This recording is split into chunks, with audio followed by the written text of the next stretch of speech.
Hello, hello, hello. I'm back. Yeah. Uh, the main. I didn't do much yesterday, to be fair. Like, I thought I'd do something, but I didn't. I just. I don't know, like, I just thought. I just tired. Like, I don't think I even tried to do anything. I'm just chilling last night. And I didn't do much, so yeah. So, last time I feel. I get an emerald tree. To be honest, right now I probably need really emerald to build a storage hut, so I can build a bunch of like storage stuff. So I'm gonna head back to the mine and maybe hope I'm not muting myself. My bad.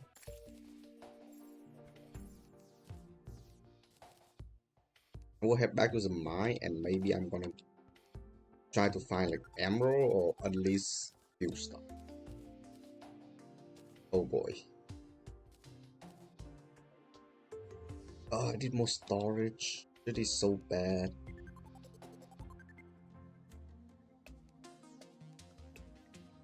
Where is this?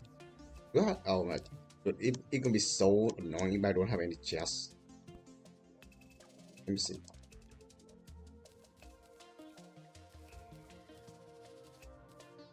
So now, head to the underground, find some emerald, and after this, I maybe head to the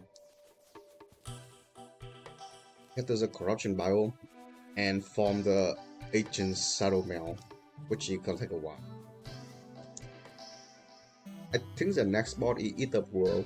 Yeah, I mean I won't try to go for Blood Moon, but can you even craft blood here? No, I don't think you can craft blood. Yep, you have to wait until Blood Moon actually came up to do it.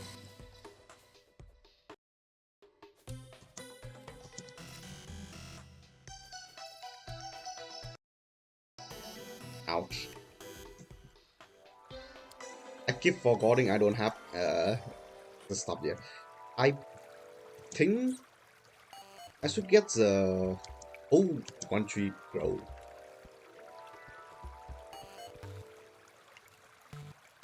One emerald. Man, I'm getting scammed.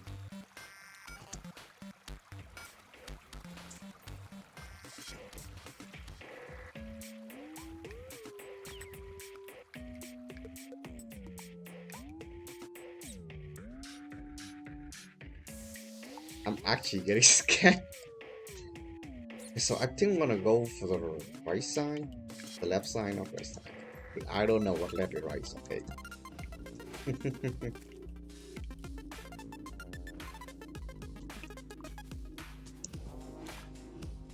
I also really need to find a bunch of like tungsten or silver using wood.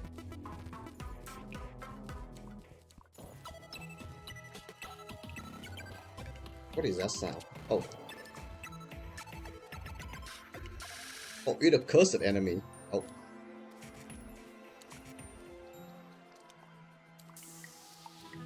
yeah, I think you can kill enemy to get the item, but I don't know like if all enemy drop it or only a certain type of enemy drop it. So I'm just gonna kill everything I come across.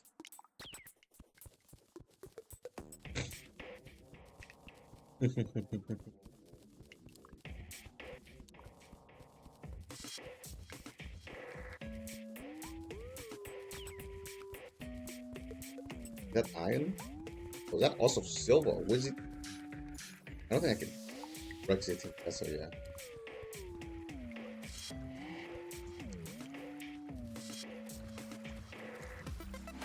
Melee is like the best item in the game, the best weapon in the game. I always like melee. Is that emerald? Only two. I need like three total. I think I got enough for three. Let me see. Storage hot. No, yup, I'm finally able to craft the storage hot. And and this is the final stop too. Final hurt.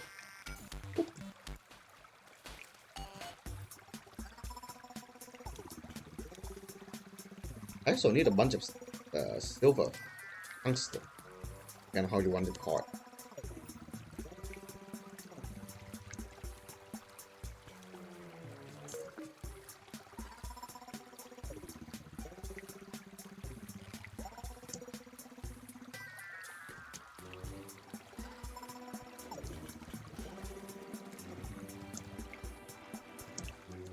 The reason I kind of want more tungsten because of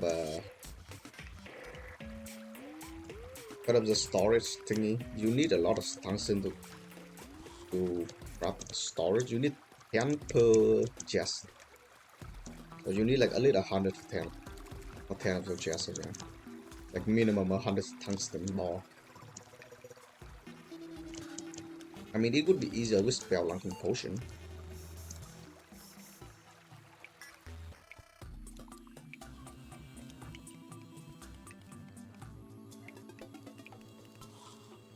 Melee weapon, always one of the best weapons in Terraria. The main problem is the range. Like that's the massive downside for melee weapon is the range. Melee basically do everything. But the main thing is just the range. I like it. Yeah, I like I like this.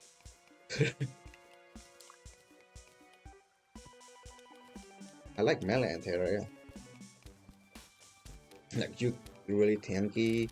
You can kill a lot of enemy. You can hit pretty much like you just do a ton of damage. The main problem is just range.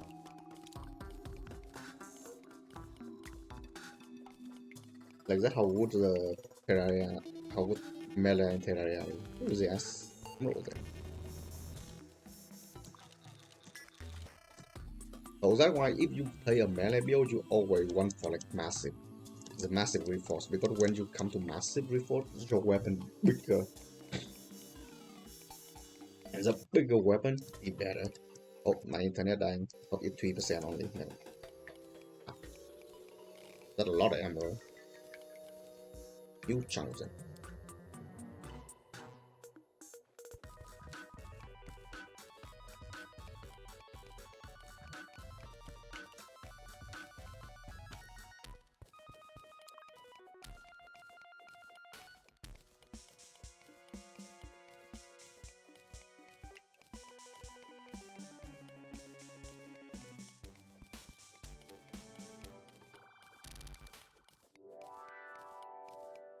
Oh, this is spider bio. I mean, did I rescue the... I think I rescued her. Yeah. I probably need to build another house. The ocean biome. And another house in the jungle biome. I think I'm gonna build it here because it's like a massive way to go to underground. I don't think I have any ant.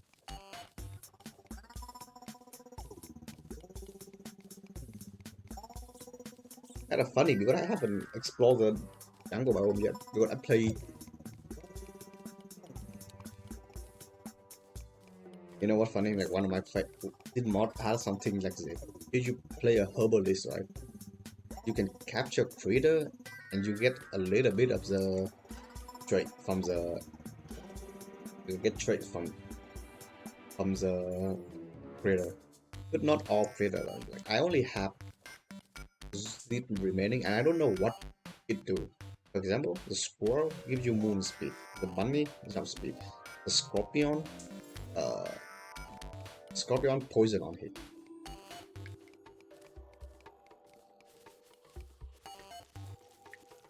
But you can only poison a certain enemy, you cannot poison all of them.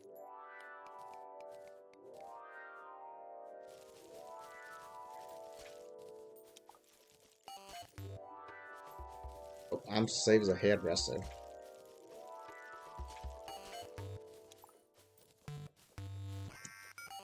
this is why I like melee so much. Like melee is just good at clearing spiderweb and all nonsense. Well, I actually want to go for herbalist, but I don't have any herbalist weapon besides unit forming. Basically, I think they like to have like a really good herbalist so again. But you need like a bunch of clown. Basically, I need a lot of mercies. Is it like a magic weapon? I kind of need to like get magic stuff too. Also, herbalist is like a combination between mage and melee. I'm going for herbalist melee only, where I swing in my grass soul.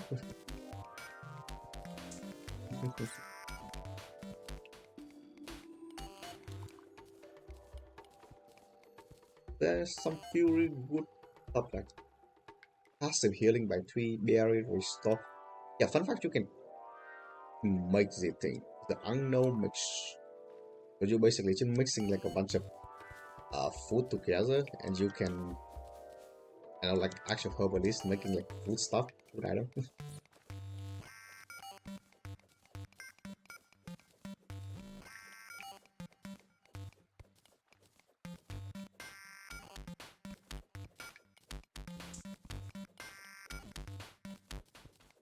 Ooh, Piranha biome.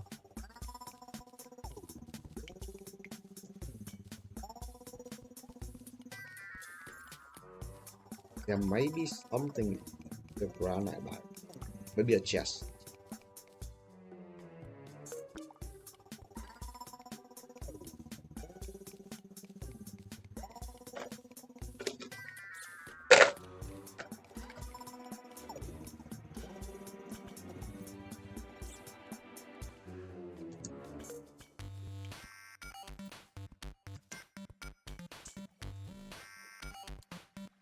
Another railway.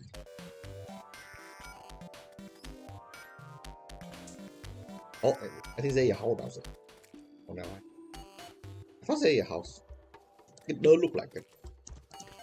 I mean,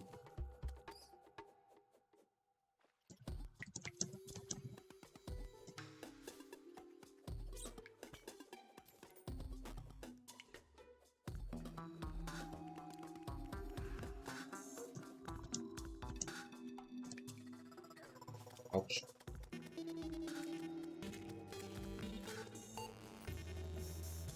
I don't need rope anymore.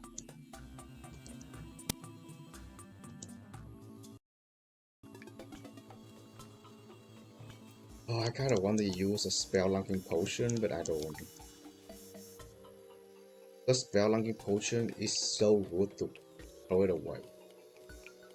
Oh yeah, the reason I'm glowing because of this charm. I don't know why, but this charm actually give me like shine, which is really nice. Wait, I think the owl. I think the owl give me like sight, not sight, like allow me to see in the dark better. So yeah, like get a vision.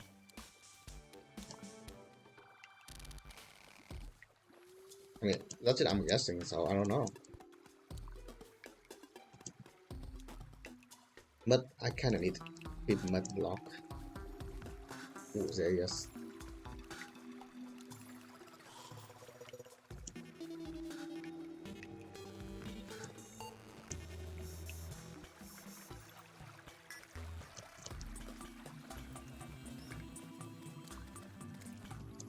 This is why melee will remain supreme. This is why melee remains supreme. You got unlimited swing. You don't have to worry about running out of mana or running out like. You don't have to worry about running out of mana or running out of like bullet arrow, and you have really tanky so you don't afraid to die, and you can attack anything you want. Well, how long you can swing your soul at is. That kind of is the one thing I kind of don't like about like summoning. Summoning can do a lot of things. Summoner can do a lot of things. like at melee, but the main thing is the summoner is not really target focused. So yeah, you like they have to add a whip in Terraria because summoner keep attacking different enemy, and sometimes the summoner is not fast enough to chasing down bosses.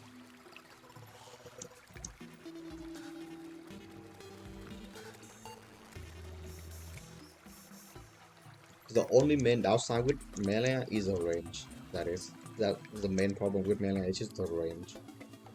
Like they don't have enough range to like attack enemies or to hit the bosses. That's why when it came to bossing, range is always better than melee because you can just hit enemies from far away. But when it comes to clearing enemy, melee always better. Melee always reigns supreme. Berserker potion. Ooh. It buff increasing attack but decreasing defense and language. Do I don't have climbing core, right? So I'm gonna buy it. I'm gonna throw away this thing, but I don't need it.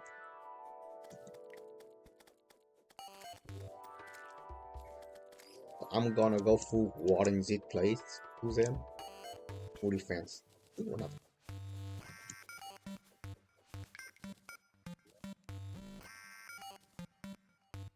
Hmm.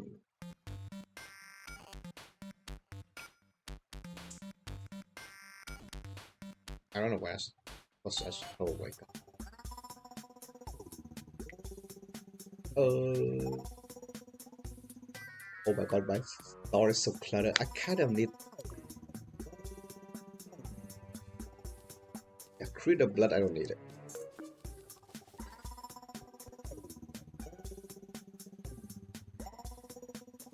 I don't need it because the demolition already come to my play. I think. Yeah, I probably need to build like an underground house. I want to think of the house here.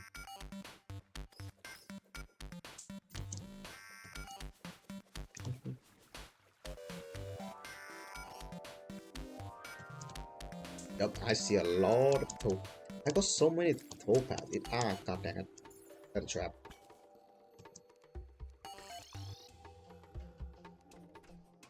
Okay.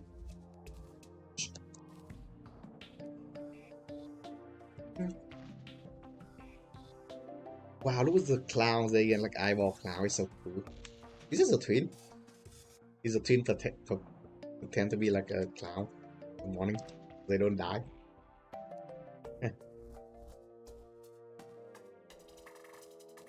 Okay, I'm gonna try to grab it one because it's like the early one, so I don't know if it's strong enough.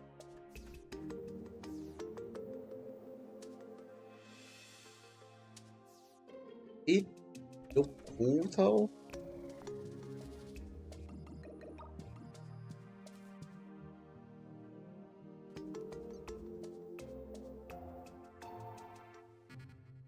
Wait, where am I started from?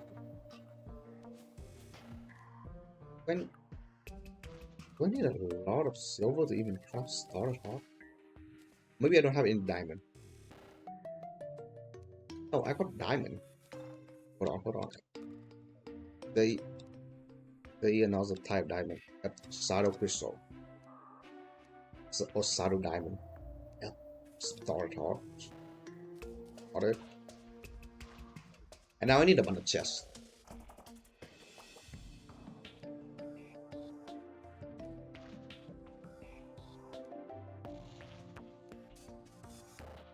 Oh no, I don't have chests. Got one chest here.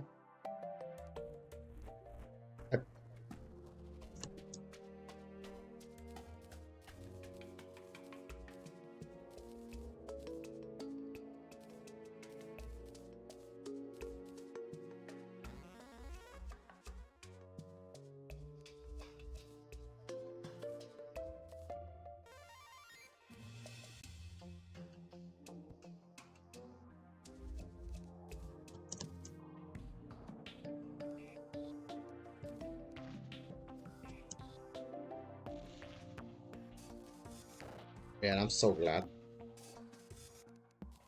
I'm so glad. That's it, mod.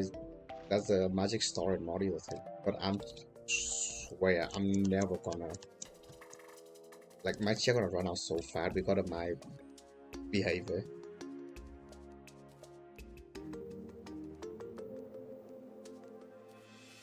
Dude, I am really bad. I'm insanely bad when it came to story management. Or not manage, more like I'm a hoarder. I just want to collect all the stuff.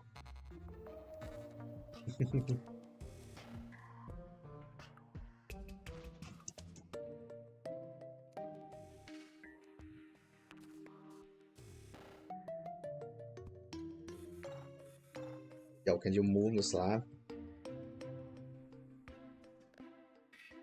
Cannot accept my chest. Okay. Whew.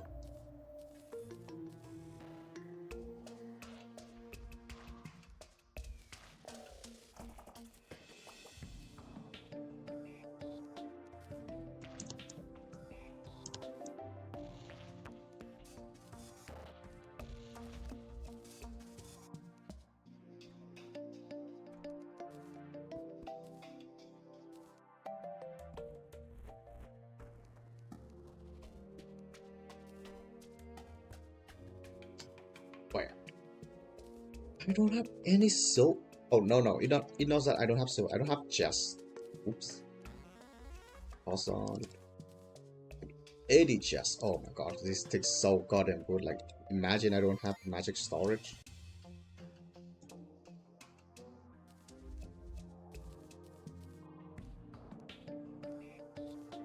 I can craft a tool wall. God damn.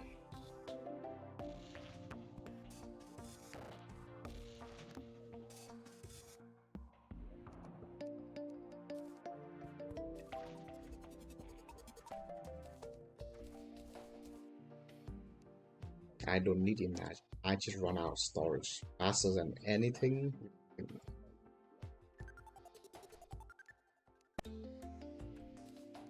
Storage.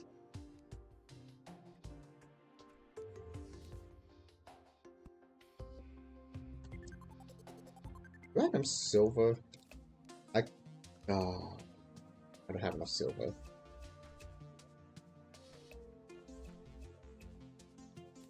Hmm. How many I had? I have 160. So I need a bunch of silver. Okay, well, never mind. I got one storage unit here.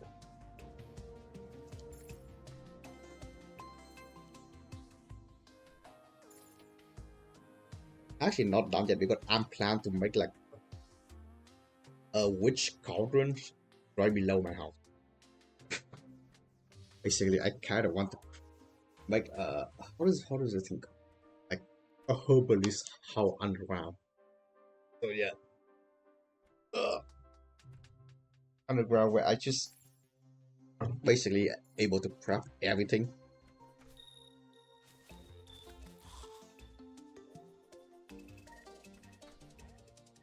And like had a chat with bunch of plants because there is so many plants in the game for herbalist.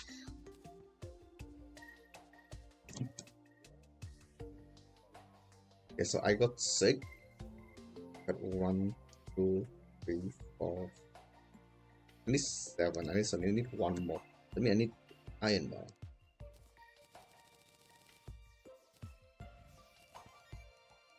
I need one more. And 70 silver. Should I went back to mining? Might as well. Let me see how many. I only have 2 spell locking potion. I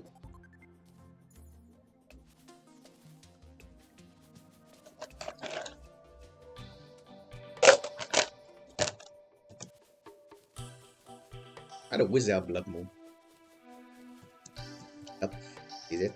The reason I keep getting it because I think the more you're collecting it, the better because like you don't know when you need it. I definitely need this item, but this almost after the world, so you cannot get it right now. So yeah.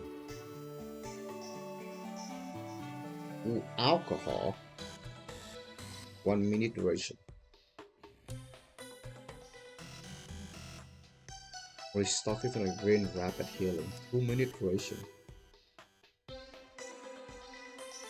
And there also already like the mana for herbalist.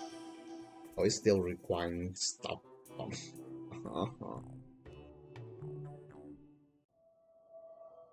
Yeah, it tier 2 from River Freak and Sep. Wait, hold on. Oh, that mean I can crop it? I need like self-folic. Not really far away. Self-folic.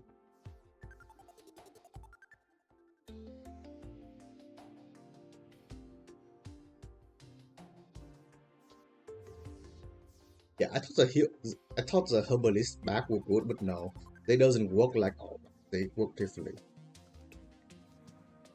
extremely differently. Mercy seat, a river flick and tail phallic or something. I think I had it.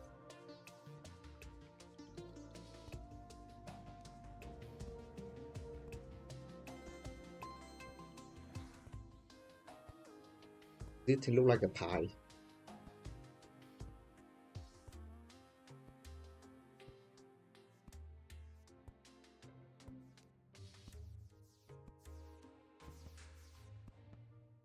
No, the bread. Does that mean I put it in this size it already? Oh. Or silver. See. No, oh, I didn't guess it thing. I thought I got it.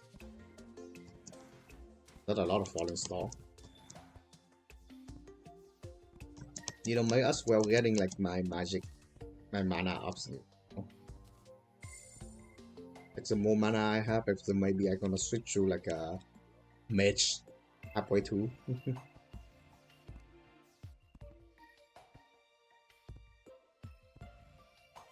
I don't think I really have any so far. Like, never mind, I got yes, I got it. A River Flick Cephalic and I need some refined conversion. Why the hell is this weapon so small? Oh, 50 money. Sorry.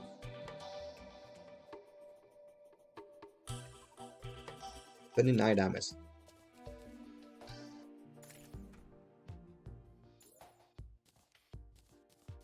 Oh, that the first herbalist weapon I got.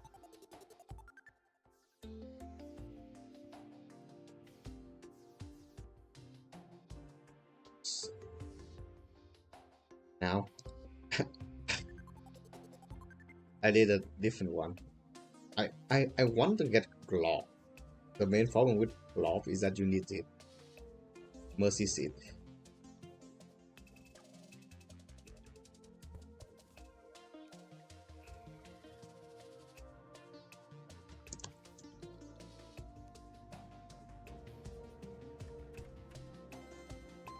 Does this guy sell fossil? I don't think he's a fossil. He's the prim.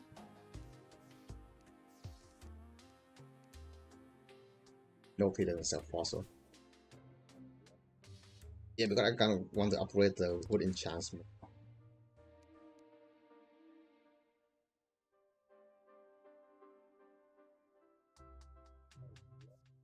Okay, I'm got spell linking potion. Now it's time.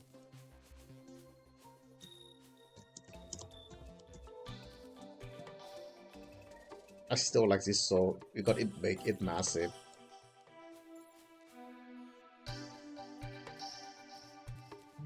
Ouch. But now I'm gonna switch to this sword.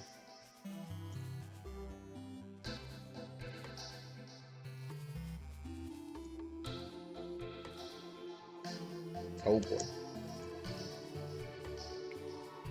Hello.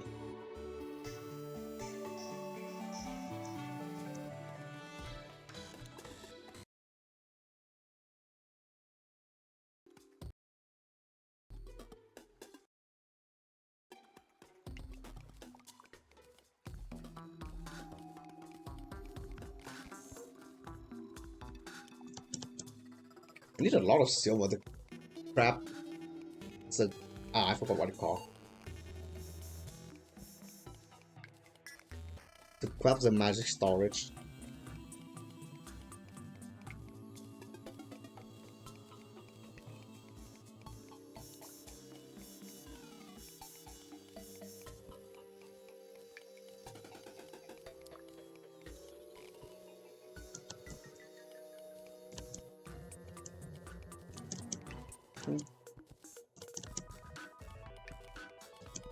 Kind of miss the remnant mod because the remnant mod adding like a really good mining spot for like everything.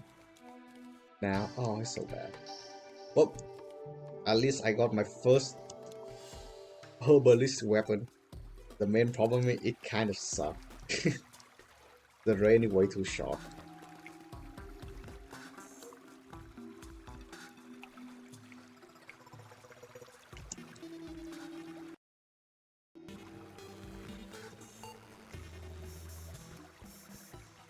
Yep.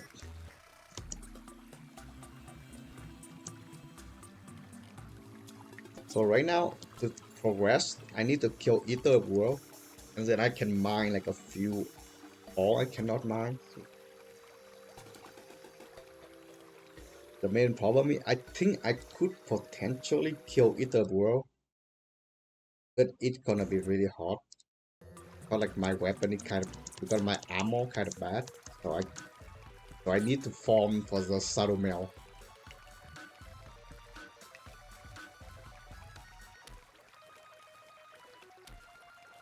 And maybe I kill a lot of enemy to get like another weapon.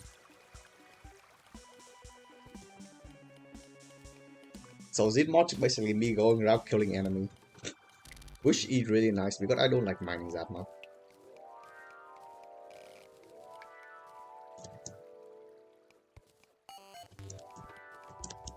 Wait, cycle enhancement, a small fragment thought by making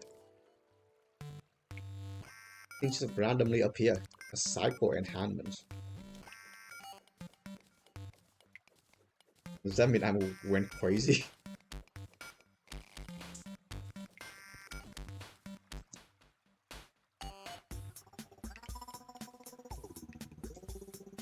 Oh my god, look at the range.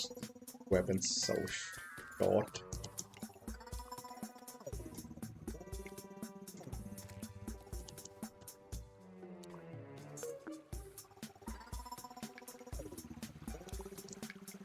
Yeah. Ouch. Okay, I think I can get a gist of a few things here. I believe that's the owl increasing your. It gives you 9 hour. It gives you 9 hour effect. That I'm thinking. I still don't know what the penguin did though. The burn, I think it gives you give me fly speed, but I think I need to get a wing first. So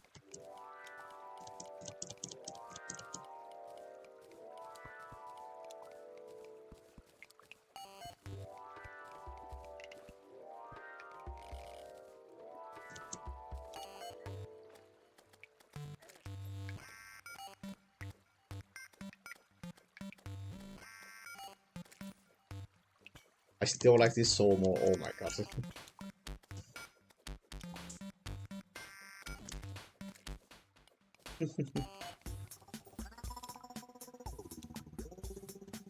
Like this is just a random. I don't think this soul designed to be like is it massive. I think it's designed to be like small, but I think I think the mod creators, the developer, accidentally and put like one different decimal or like a number on the soul. That's why they make the soul massive.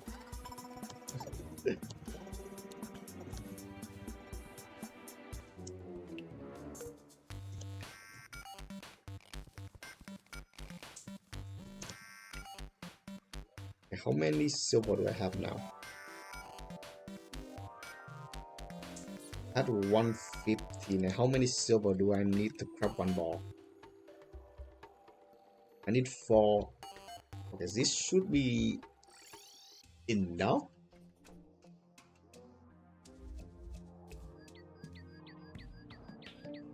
Oh my god, I don't even have a chest.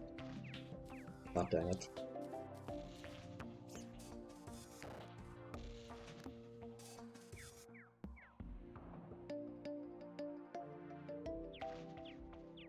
Yeah, when the sprite too big.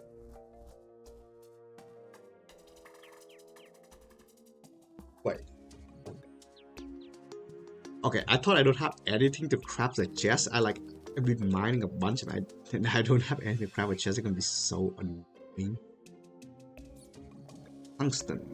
Oh, I got both tungsten and steel. Never mind, tungsten bad.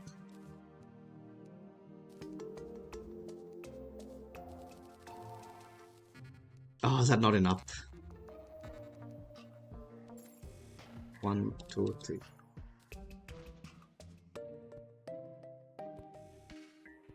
I need 3 more. No. Yeah, I need 3 more.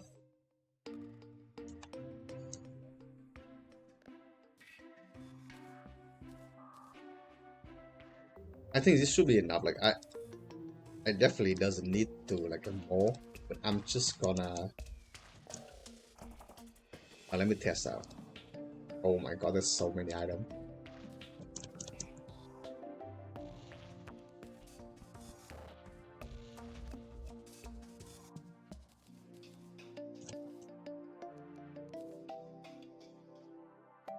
Man, imagine if you play Z mod with a magic storage and all the plant item like on the herb and consumable. Oh,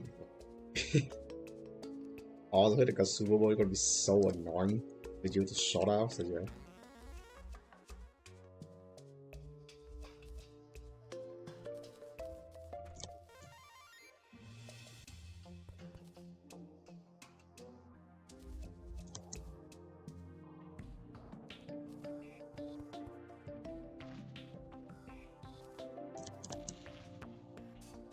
I actually plan to make more, but quite heavy. Hello there. Oh, man. I actually plan to dig underground, like right below my house, to make like a cauldrons, like a place where I just craft plant items. So yeah.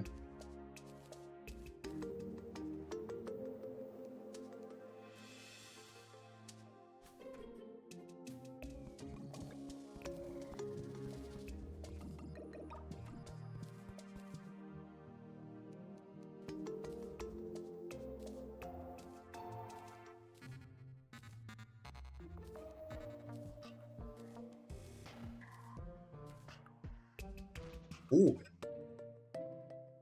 crystal leaf. Oh, it costs insane. Oh, god dang it.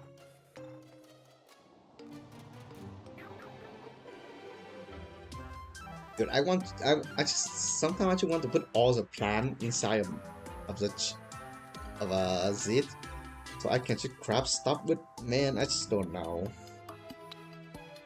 Because it's easier to do this shit than zit, and also different. For flower, protect the helmet.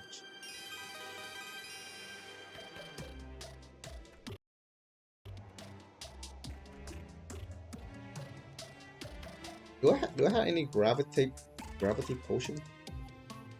Ooh, I had 4. Is that okay? So let's go to the sky. I'm gonna search for Sky Island and hope I can get the horseshoe and the clown's bottle. Not clown's bottle, the horseshoe and the balloon. Ooh, almost died 4 damage.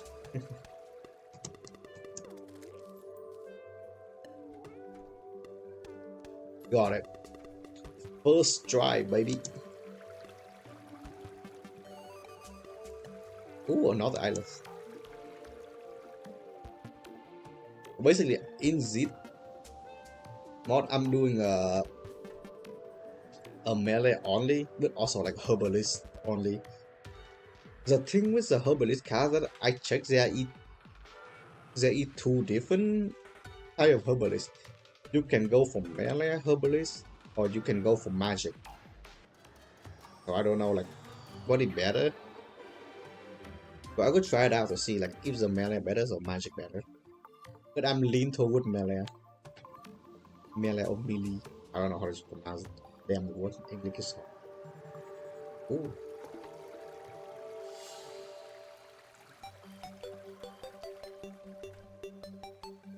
Easy horseshoe. Good. 2 days a day. I got lucky.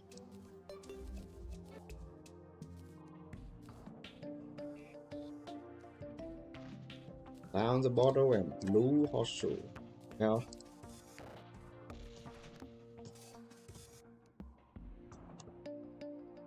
All of the movements. It was the movement techniques. Techniques? Okay, I'm thinking I'm gonna throw all my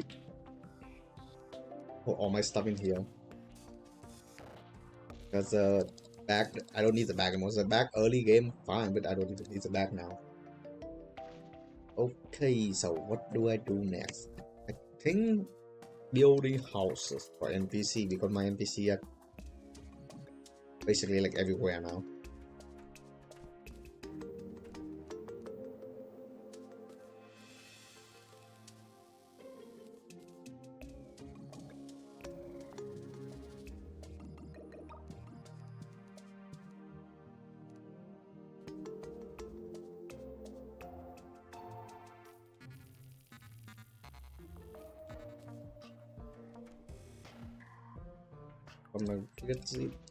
I'm gonna get some silk. Dude, I would love to build like only what is that called? I forgot the name.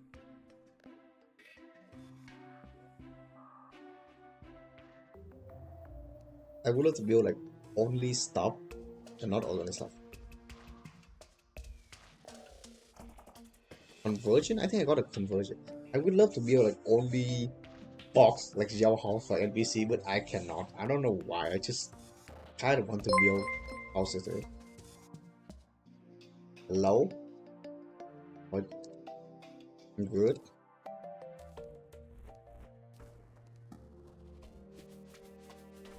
Was it basically like a dagger?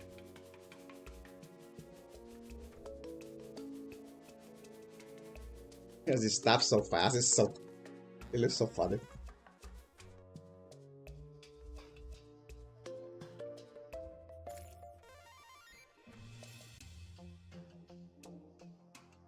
But time to build NPC houses. I'm thinking I'm gonna build it here.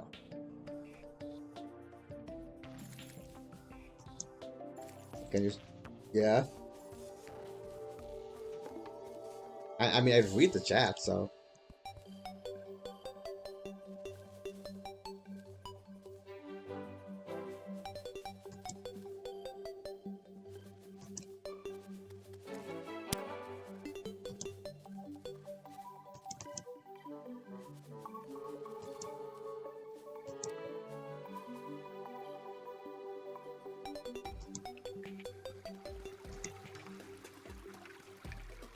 It all good.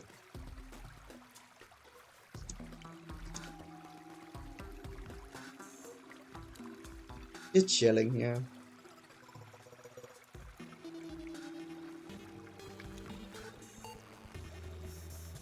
Should build like box hover NPC.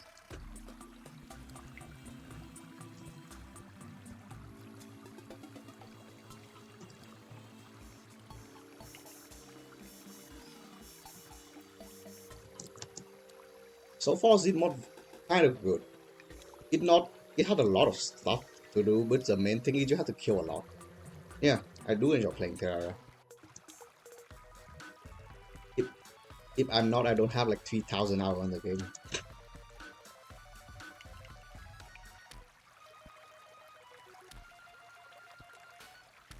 I could say Terraria like one of the games you can just play and you still discover a lot of new things.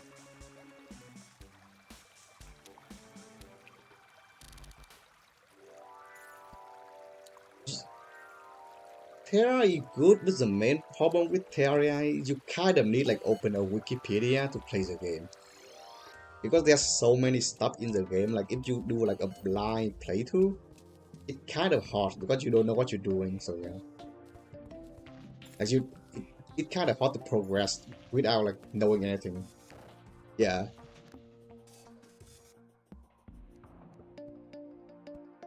but yeah, if you want to play like a blind playthrough, you just start the game, and you don't even need to do anything. The main problem is that it's just a lot of people kind of rely on the Wikipedia. Like, oh, if you stuck at something, you should open Wikipedia for the game. Like, I mean, yeah, like but not 100% like often.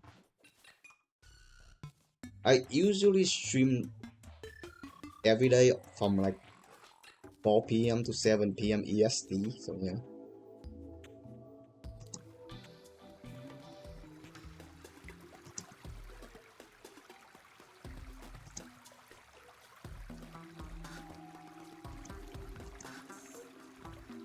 Sometimes my internet cut out, so I cannot stream. So I don't know.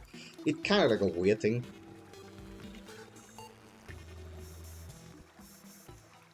How long I've been to stream? To be honest, not that long. I like just one day I'd be like, okay, I just play game alone and I feel kind of bored, so I just start streaming. Streaming game and recording like my gameplay. Exactly. So I kind of want to see like, and also it kind of make me focus on playing the game more. Like, usually I just quit the mod like quite early because like I feel boring, and now I just start streaming and I kind of focus on playing the game more.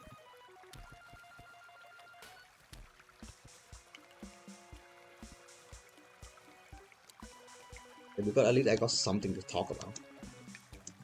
Or maybe the ADHD kicking in and I'll start watching video and while playing game.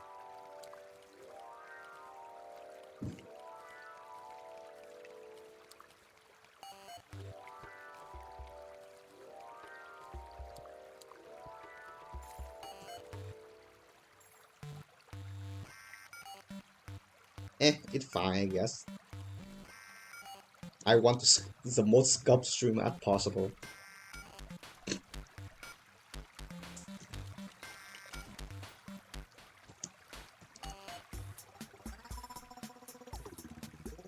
Just some banner and logo. I will think about it. Personally, probably doesn't need much. Consider like I'm just rolling, you know.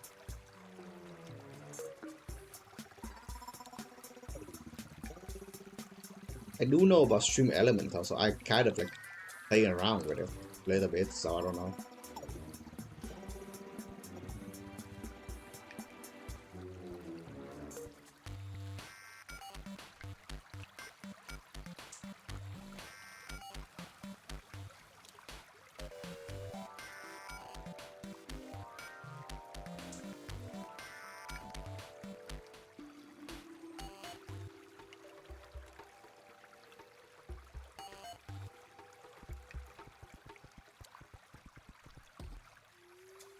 Nah, I'm good.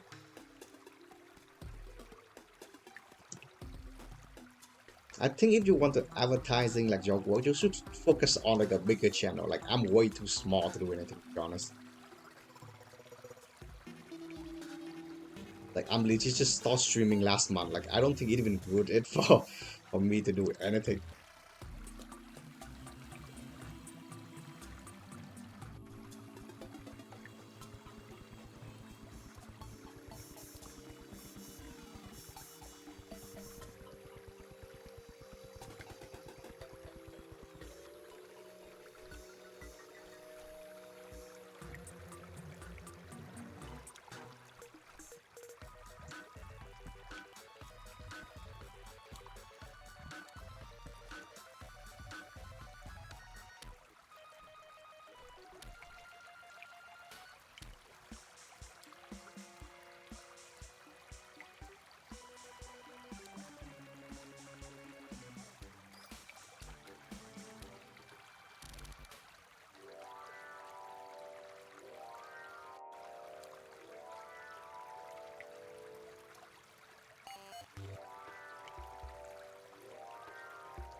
Where my dresser?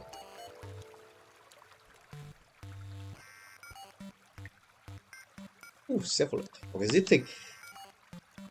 Oh my god, I kind of want to get Z-Thing, but I don't know where to get it. That's like the main problem though. Like, the best item was the best tier 2 and it's a self-Cephalid. And you can get your best set it basically from Z. It's really annoying. It's not annoying, but it's fun to do. Killing. I probably need a better weapon, a better soul.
Good.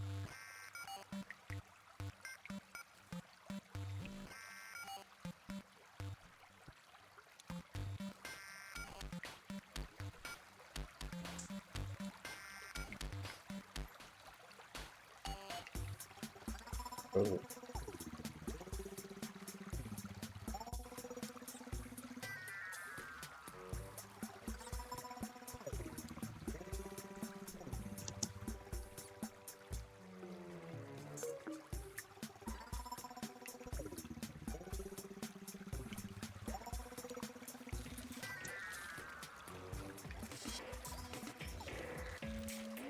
Okay, so I think the Cephalid drop from back.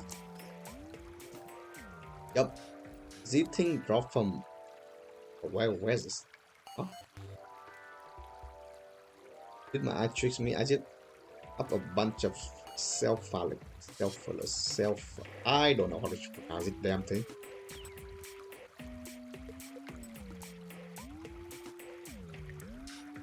Really flower, sunflower.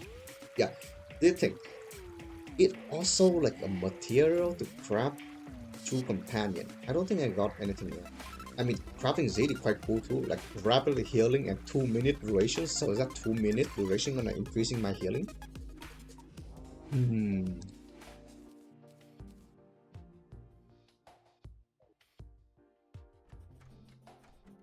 I mean, my eyebrow should be. Okay, the starlit is there. Okay.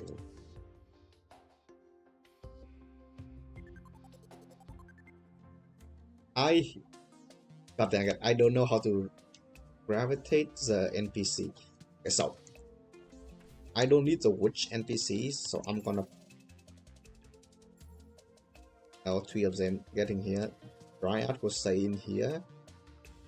the brewer here. The alchemist here. I think that should be good. So what? Oh my god, I forgot to put teleporting totem down there.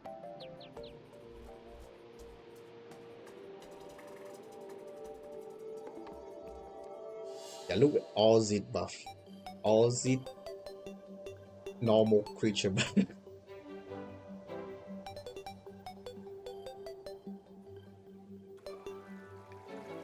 I heard in Zitmon say adding like 11 new NPC. Well, 11 friendly NPC.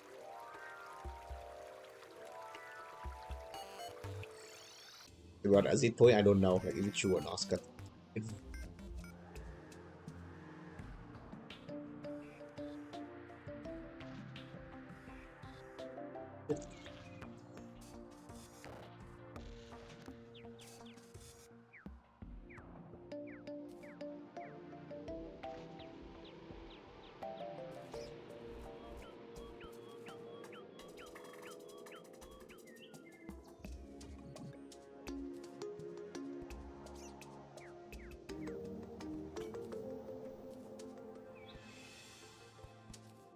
oh, look cozy. I could turn Easy Play into the house, but there's too many people here now, so it's gonna be like crowded.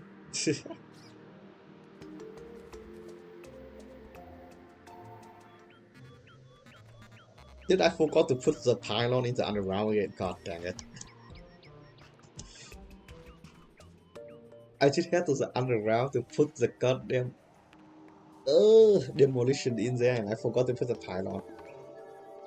See, it's not my fault, I'm born to be an idiot. Oh, fortunately, I got the horseshoe, I don't no longer afraid to die by 4 damage. Man, without 4 damage, you probably die so many times.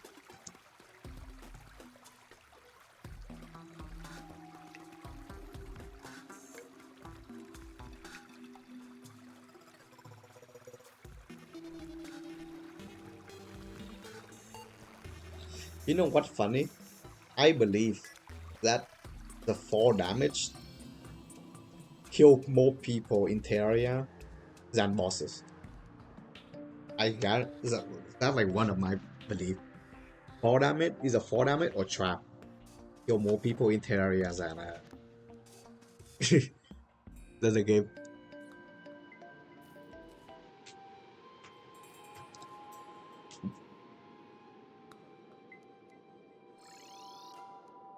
Than the boss.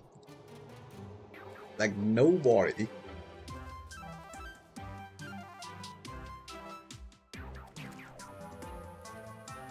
Okay, so next gonna be like the jungle biome house. I think this spot is really good for jungle biome because it's like a giant hole here. I just realized that I haven't even explored the jungle. Oh,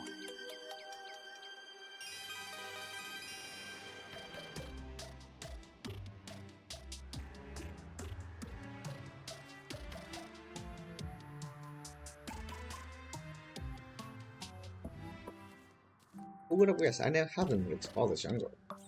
I guess because like if you play as a melee character, you usually go around mining more than like exploring jungle.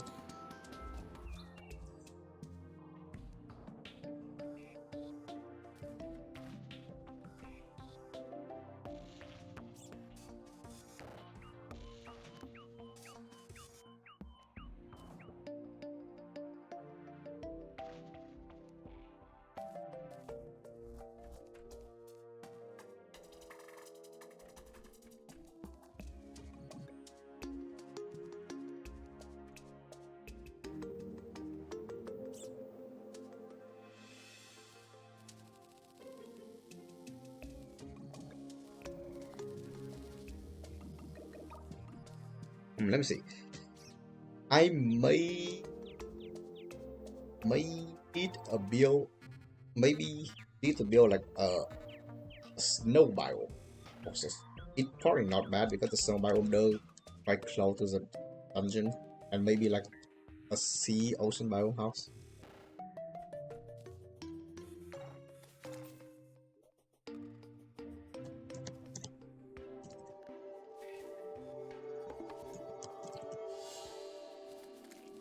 To be honest, I believe I could kill the ether pool right now. The main thing is I don't want I want to be over here. I always want to be over here when I'm fighting bosses.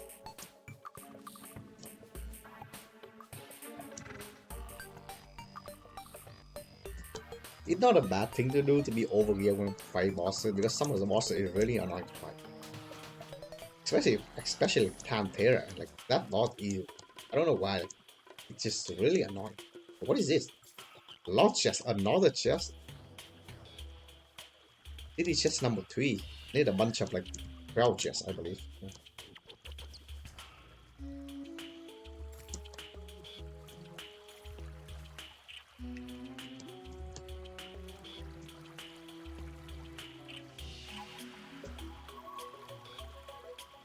Yep, this like heading deep underground.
I swear the jungle had like a buff, or not a buff, more like a spawn rate, like higher spawn rate. Because every time you're in the jungle, I feel like more enemies spawn.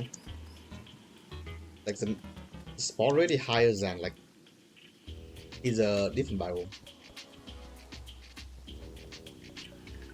But no way the enemy keep constantly spawning like this.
And I love melee. Oh, Terraria melee is so satisfying. It's not 100% great, but it is extremely good.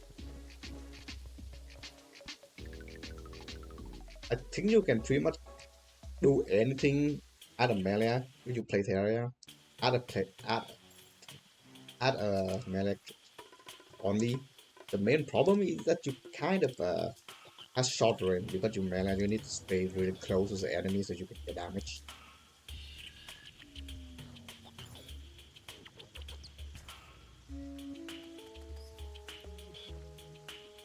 Like, just imagine your melee doesn't have any like downside.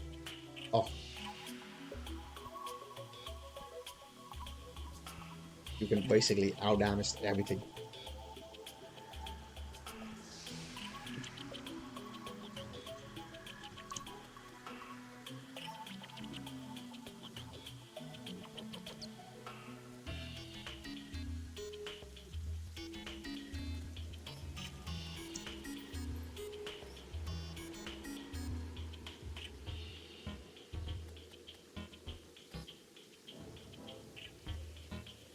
Well, no, I might be attempting the the true melee calamity in the future.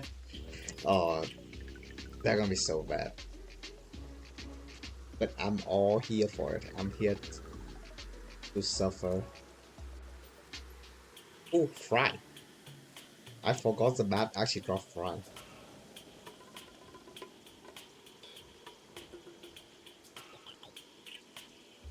The rare table and chairs. Sometimes it's so annoying to find an item. The crafting menu for the Terraria is kind of weird. It kind of like kind of hard to get it to build stuff.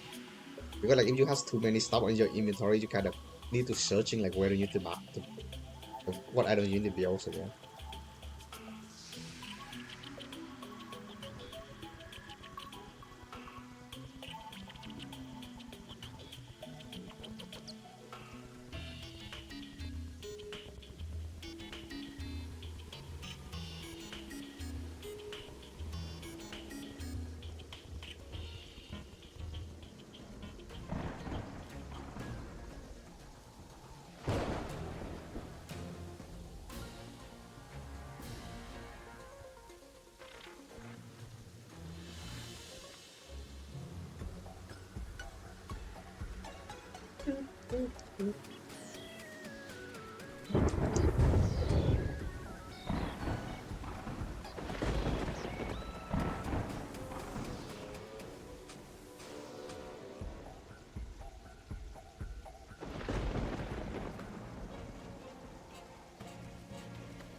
It's kind of funny because you need like an ore to craft like a candle, but you when it came to like other furniture, you don't even need like iron or like gold to craft like candle or like chandelier. You just grab it for some reason. I think, and not because I don't think because the dev is lazy. It's just more like the dev is just eh, we done.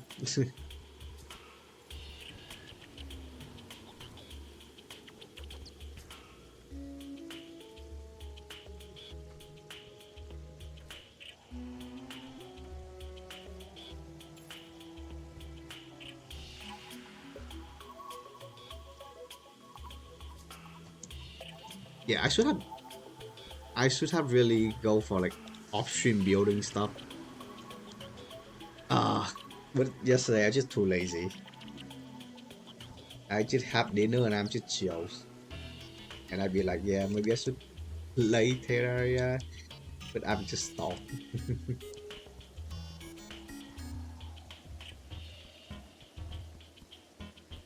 And now I'm suffer for it.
Not bad. The jungle Howard not bad.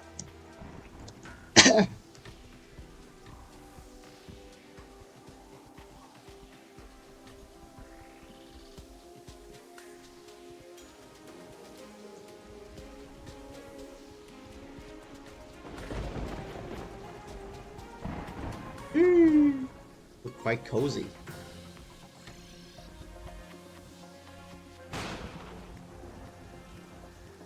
Okay, enough building. I'm just gonna farm for ancient shadow mail. Ancient shadow mail stuff.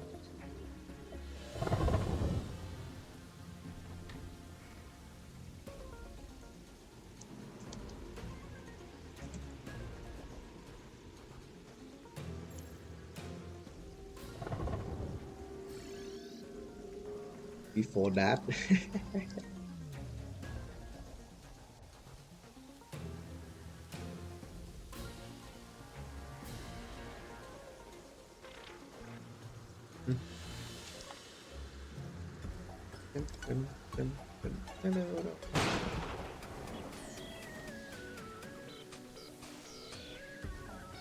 I, basically, right now, it's the only way for me to progress is to kill ancient to get the shadow mail.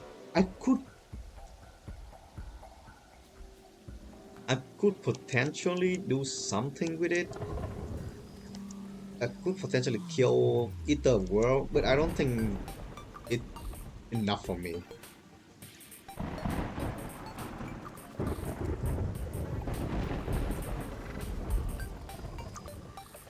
I mean, it's not a bad thing.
Oh, it's gonna be take a long time if I want to kill the if I want to get the shadow mail. Uh,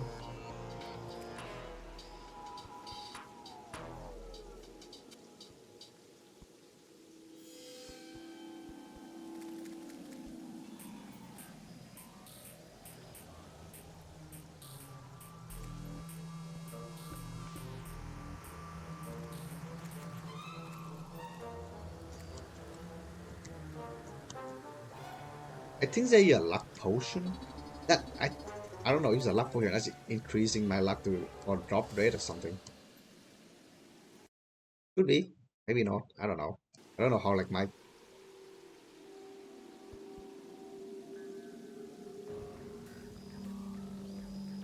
oh shit.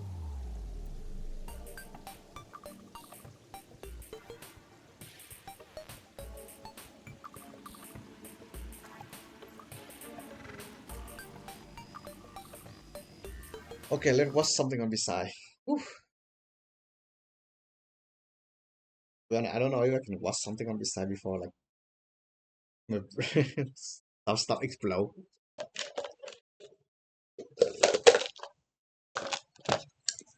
Oh.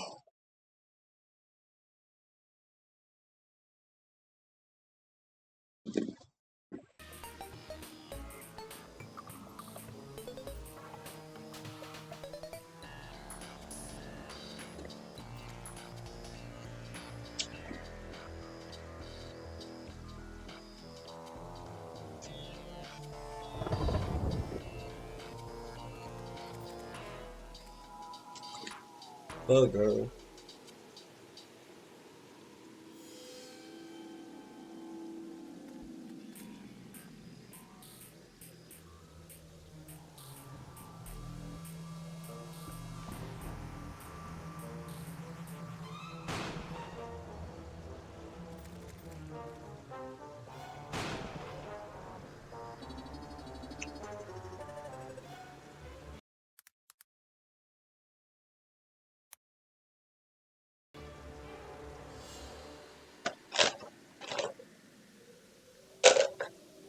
One of my favorite channel now is a wavy web surf. Like this guy just do like kind of like internet historian thingy. What is a Snapchat filter blaming for killing food?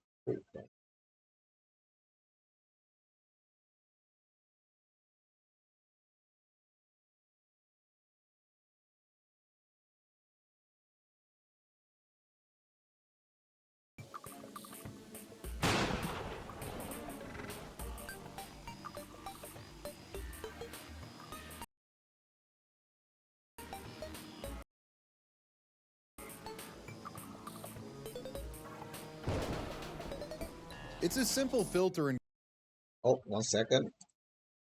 I need to open this thing somewhere.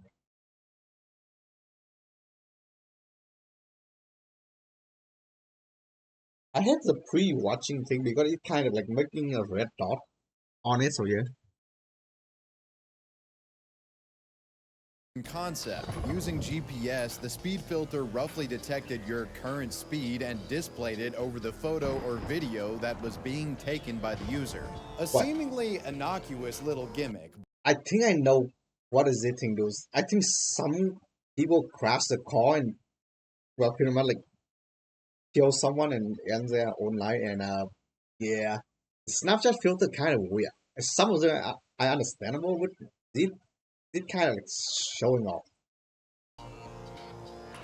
But you can probably already foresee potential issues, with some displaying themselves driving at high speeds in an effort to showcase 150 their mile an hour, bravery to yeah. others behind the wheel. This Snapchat speed filter has been cited in numerous police investigations and civil lawsuits as potential cause for speeding and the resulting vehicle crashes. Today I'll be telling you the story of this controversial Snapchat filter, the numerous deaths and injuries that followed those who used it, and the complicated legal situations that loomed over its eventual removal.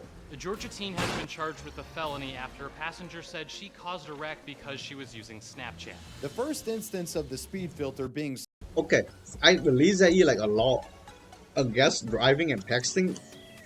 Wait, like, why does the people keep driving and texting? If you're using your phone, is like, it's basically, I don't know. This should be like, this should be punished way more heavily if you like if you're driving under influence and actually cause like some or like some like heavy body injury. Well, mainly for other people, not like, so yeah. Bruh.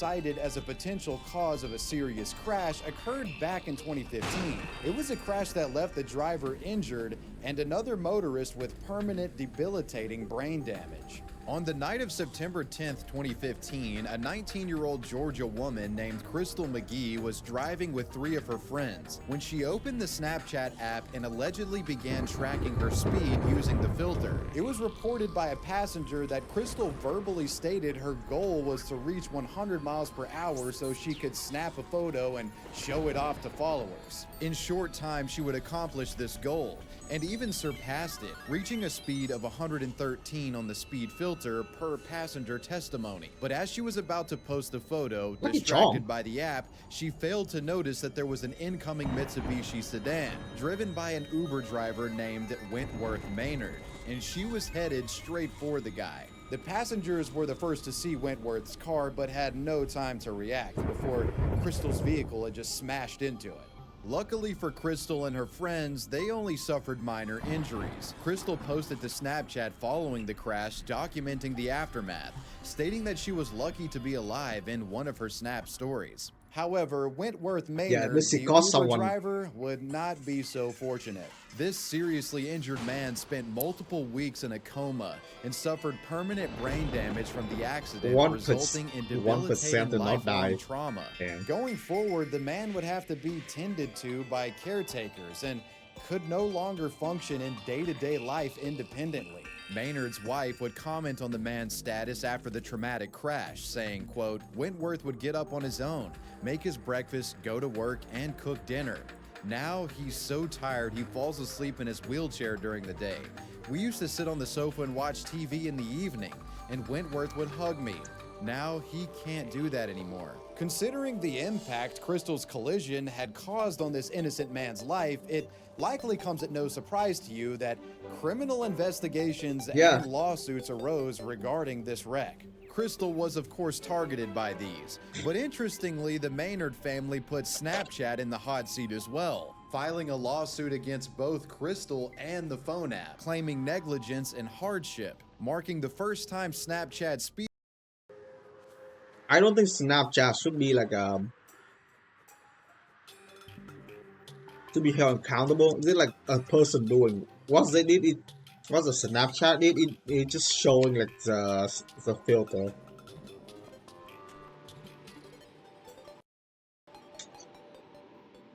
Speed filter was being cited in a legal complaint as a potential cause of injury. Quote, it must be asked to what extent Snapchat weighed the risks of its miles per hour filter before releasing it as Nice. a product into Got the stream the- of commerce. Did its developers consider the impact it could have on the life of someone like Wentworth Maynard? Snapchat fired back, defending their filter, claiming that they discouraged users from partaking in driving while using the app, stating, quote, no snap is more important than someone's safety. We actively discourage our community from using the speed filter while driving by including a do not snap and drive warning message in the app itself. On June 1st of 2016, an arrest warrant would be issued in Clayton County, Georgia against Crystal for the charges of reckless driving, superspeeder, driving too fast for conditions, and serious injury by vehicle, which is a felony. She'd eventually be arrested and pled no contest to a criminal charge of causing a serious injury with the vehicle, and the suit against Snap would remain open to litigation.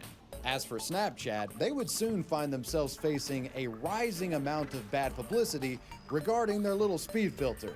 As I don't think more this wrecks is a occurred, problem. I the don't think next of which Snapchat is a proved to be problem. deadly. It's a Their people car slammed problem. into a parked tractor trailer carrying Another herbicide crash? and burst Goddamn. into flames. In the early morning hours of December 20th of 2015, a black Chevy Camaro was occupied by three young Philadelphia women, Amoni Barton, Gia Abgarian, and Candace Walker. This trio was speeding down Torresdale Avenue in Philadelphia, Pennsylvania, when their vehicle would slam into a parked tractor trailer that was carrying a highly flammable herbicide. This collision caused a small explosion and the black Camaro burst into flames. One witness described being able to hear horrified screams coming from the fire, but wasn't able to approach the scene due to the raging inferno.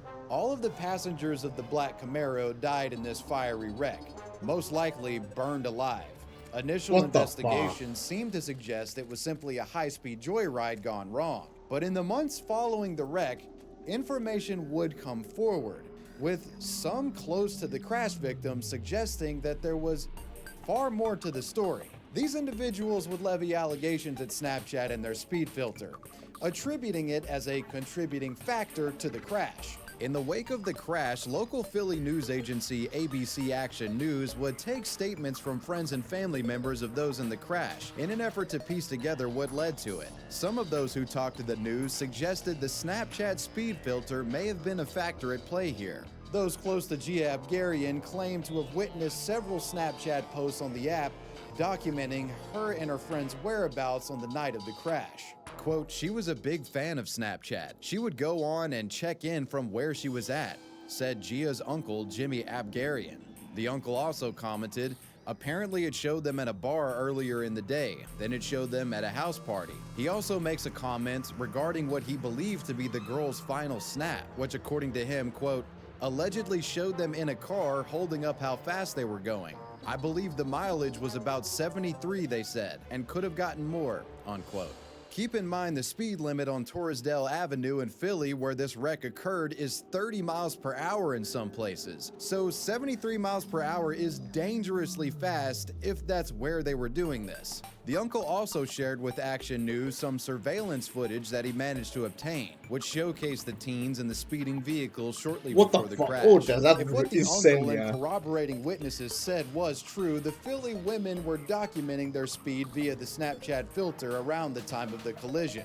The family certainly felt that the app was a contributing factor. While this case did not result in an additional lawsuit for Snapchat, the public was becoming quite scrutinous regarding its speed filter, especially with the rumor that someone had now died while using it. Speed Yeah, filter it woes definitely would like a continue problem. to rise as more dubious incidents filed in.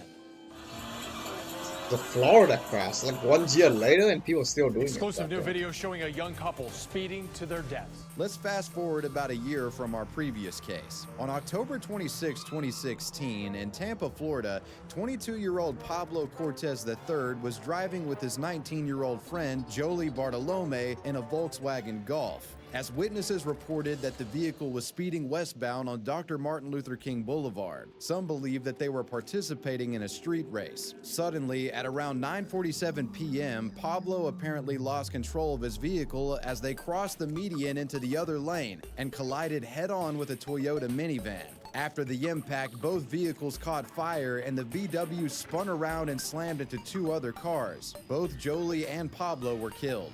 The occupants of the minivan, 39-year-old Marianella Murillo, along with her children and other family members, were all coming home from church when Pablo's vehicle had struck them. Sadly, Marianella and two of her children were killed during this carnage. Family members, including Marianella's husband, were utterly heartbroken when they had heard the news. Later, investigators found that a Snapchat video allegedly recorded by Bartolome was recorded and featured the individual using the speed filter on Snapchat. The filter showcasing Pablo and his buddy reaching 115 miles per hour before the fatal crash.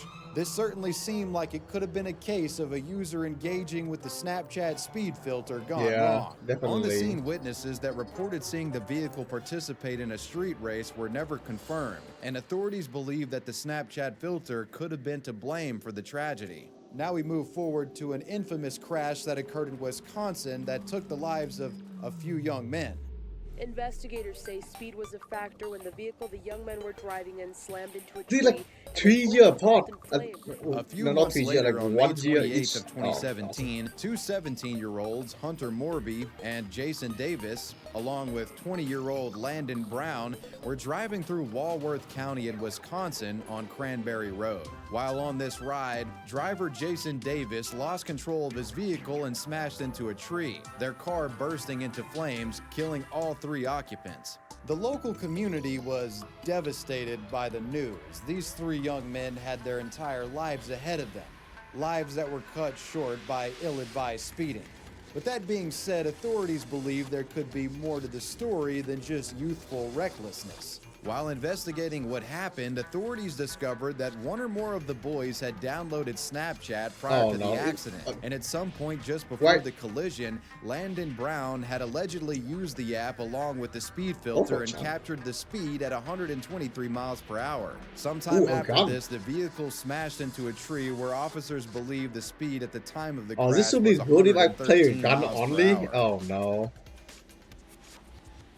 With these stories popping up in the Can I press switch to left gun and right, only playthrough there was now? an outpour of criticism against Snapchat, as many believe they had facilitated a dangerous daredevil-like game where teenagers, would try to outspeed each other, basically establishing a social network of hooliganism, which could indirectly encourage users to put the pedal to the metal for clout. Whenever questioned about their filter after these incidents, Snapchat tended to follow up by defending their product, arguing against the allegations that the feature promoted reckless driving. And as lawsuits arose from family members of victims, Snapchat would begin to make changes to the filter. As mentioned in an NPR article by Bobby Allen, which highlighted the speed filter phenomenon, after the filter started to get blamed for wrecks, Snapchat made a number of alterations to the filter itself. For one, they switched the speed filter from a filter to a sticker, lowering its prominence and real estate on the Snapchat interface. They of course also added the don't snap and drive warning that many of you watching are probably familiar with if you have any experience with using this filter. They would also eventually cap the speed filter in a sense, making it that you could only share posts on the speed filter that were below 35 miles per hour. However, even with these tweaks to the feature, it still continued to make headlines. They tell us she was going so fast, the impact split that car. 2021. Is it like One of the two? saddest Is it like crashes 3 is years the ago? What the most hell? recent, Is that the deadly recent? wreck involving young 14-year-old Kaiya Batts. On June 17th, 2021, 8 years after the Snapchat speed filter had been introduced, a 14-year-old South Carolina teenager named Kaiya Batts from Johns Island, No, no, I thought this type of thing only happened before 2020, but 2021, man, that actually recent. in South Carolina, was riding in the back seat of a Hyundai Sonata with her friends late at night around 2 a.m. The vehicle was flying, speeding while heading towards Seabrook Island on Betsy Carrison Parkway, when suddenly the Sonata lost control, veering off-road and plowing right into a tree. The collision was so forceful that it ejected Kaiya out of the back seat of the car through the vehicle, where she died on impact when she landed. Both the driver and the other passenger managed to survive, though. Later, it would be alleged that the 16-year-old unnamed driver had been using the Snapchat speed filter and was charged with reckless homicide. And sometime after this wreck, another lawsuit would find its way to Snap's office doorstep as well, one filed by the family of Kaiya Batts. After so many injuries, fatalities, and people blaming their app for much of them, shortly after the Kaiya Batts incident, Snapchat would finally make the decision to remove permanently it, remove yeah. the speed filter from the app. In June of 2021, during the same week when Kaiya Batts was tragically killed, Snapchat announced that it was removing the speed filter altogether, though they did not make any mention of it being dangerous or take any blame for the crashes, rather citing that the feature was barely used at this point and that was the reason for their removal of it. They say the feature is, quote, I actually don't think barely because of used the by Snapchatters, and in light of that, we're removing it altogether. I don't think because of Naturally, many the believe filter. this removal was due to the many lawsuits that had been building up over the years targeting Snap, the ones issued by the families of the deceased and injured. When asked about the feature's departure, one of the legal representatives for the alleged victims had this to say. Quote, while this will no doubt serve the safety of the motoring public moving forward, it does not remedy Snapchat's choice to create and distribute the speed filter in the past. We look forward to our day in court and pursuing justice for those who suffered unnecessary losses. It's definitely not a And this brings Snapchat us fault. to an interesting fork in the road for this Snapchat speed filter debacle. I don't Was believe it. Snap liable for any of the deaths or injuries that occurred with users using their speed filter? Lawsuits. Since 2015, several lawsuits have been filed against Snapchat. Like, he's so and for fucking most dumb. of them, Snap has tried to defend their speed filter by saying that they're protected from any wrongdoing thanks to Section 230 of the Communications Decency Act. The Section 230 provision establishes that providers of interactive computer services are not responsible for the content their users create. Section 230 has allowed Snapchat and other social media companies to convince courts to dismiss lawsuits stemming from issues related to content created by their users. Basically, Section 230 works to prevent plaintiffs from suing companies over user-generated content that causes problems, giving platforms immunity in regard to stuff you and I make that may break the law. Most of you are likely familiar with Section 230 as it essentially allows platforms like YouTube, Twitter, and Instagram to exist, as otherwise anytime someone did anything illegal or posted illegal content on these sites, well, they would be on the hook for that stuff. And, you know, you could see how 230 could apply to Snapchat's situation, with Snap not being responsible for how people engage with their platform. If you post it, it's your problem. That's kind of just how 230 works. Though, in my opinion, this Snapchat speed filter is a bit more of a complicated issue than, It's let's say, somewhat someone encouraging, posting but an it doesn't. objectively illegal animal abuse video to YouTube. This speed filter was created by Snapchat themselves, not users, which is an important distinction to make. However, the videos and images resulting from the speed filter, or you could say allegedly resulting from the speed filter, well, that was users that made that stuff. So who's really responsible here? You can see it being somewhat complicated to litigate these scenarios in civil court, though we really don't have to sit here and speculate how a lawsuit would pan out, as several cases have come forward and are currently being litigated as we speak. And you might be surprised to see how some of these cases are going. First, let's look at the lawsuit filed by Karen and Wentworth Maynard. You may recall Wentworth was the Uber driver who became a crash victim of speeder Crystal McGee, a crash that left him with permanent brain damage and disability after the wreck. I think the filter kind of encouraging people from doing it. Like they encourage people from like not committing crime, like just driving fast and you know kind of showing off like, oh yeah, look, see how fast I drive. See how fast I drive here and blah blah blah blah blah blah blah blah blah blah, right? Is that what I'm thinking? Like I don't 100% believe that like it's a Snapchat fault for doing it. I mean, it kind of their fault for like creating a Snapchat. The filter kind of look like this, but I don't think they. I mean, it's just, I don't know. In this suit, Maynard's lawyers argued that the speed filter was negligently designed, prompting users like Crystal McGee to drive dangerously without putting in protections to reduce the risk. Snapchat's lawyers disagreed, arguing that not only were they shielded by Section 230 protections, but also claimed Crystal McGee's illegal speeding broke any link of culpability to their company, due to their terms of service explicitly stating that they forbid any use of the app for illegal purposes. In the summer of 2021, Georgia appeal judges sided with Snapchat on this matter, stating that the company had no obligation to design the speed filter to avert consequences of McGee's intentional misuse. This was a big blow. Also, the McGee girl, she basically driving and texting, it's basically illegal. So I 100% believe that, like, she actually committing a crime and setting up, yeah. Yeah, if you speed in the car, not only speed in the car, she also using her phone too, which is illegal. If I, oh yeah, like she literally committing a crime and reporting herself by committing a crime and posted on Snapchat. So, yeah. Blow to the Maynards. But it wasn't over for the family, as upon reviewing the case, the Georgia Supreme Court stepped in.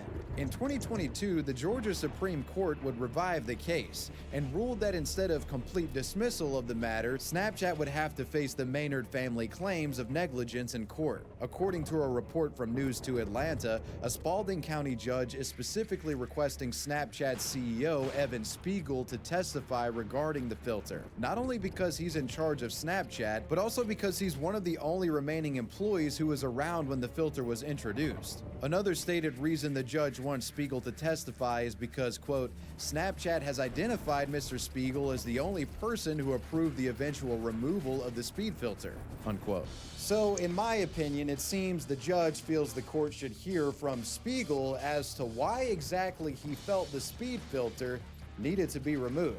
As of July of 2024, a court order was issued to have Spiegel deposed in regard to this matter, but I have no other updates as far as that goes. Next, we'll discuss the lawsuit filed by family members of the victims killed in the 100 miles per hour Wisconsin crash on Cranberry Road. On February 25, 2020, the parents of Hunter Morby, Carly Lemon, and Michael Morby filed a wrongful death suit against Snapchat. They were joined by Landon's parents as well, Samantha and Marlo Brown. The suit took the negligence claims to the next level, alleging that the app directly incentivized people to speed with the speed filter via various methods. I I don't think so. They encouraging, but not. Snap rewards an unknown variable and changing ways users who consume Snapchat in excessive and dangerous ways. Such rewards include trophies, streaks, and social recognition. Snap What? knows I don't think or should so. know that its design has created extreme and addictive behaviors by its largely teenage and young adult users, and indeed has purposefully designed its products to encourage such behavior. Many of them believe that they will be rewarded by recording a 100 miles per hour or faster snap. I don't Or think they at the rewarded very anything, least, they so want yeah. to find out if they'll be rewarded. So in summary, the case submitted by the Wisconsin families essentially alleged that the speed filter was by design intended to encourage sharing of high speeds by its users, which of course, if that was the case, would be extremely negligent and downright nefarious if true. Yeah, I don't think they What do the rewarded courts like have that. to say about No the way. claim? Well, the court presiding over this case would actually initially rule in favor of Snapchat. A quote from the briefing.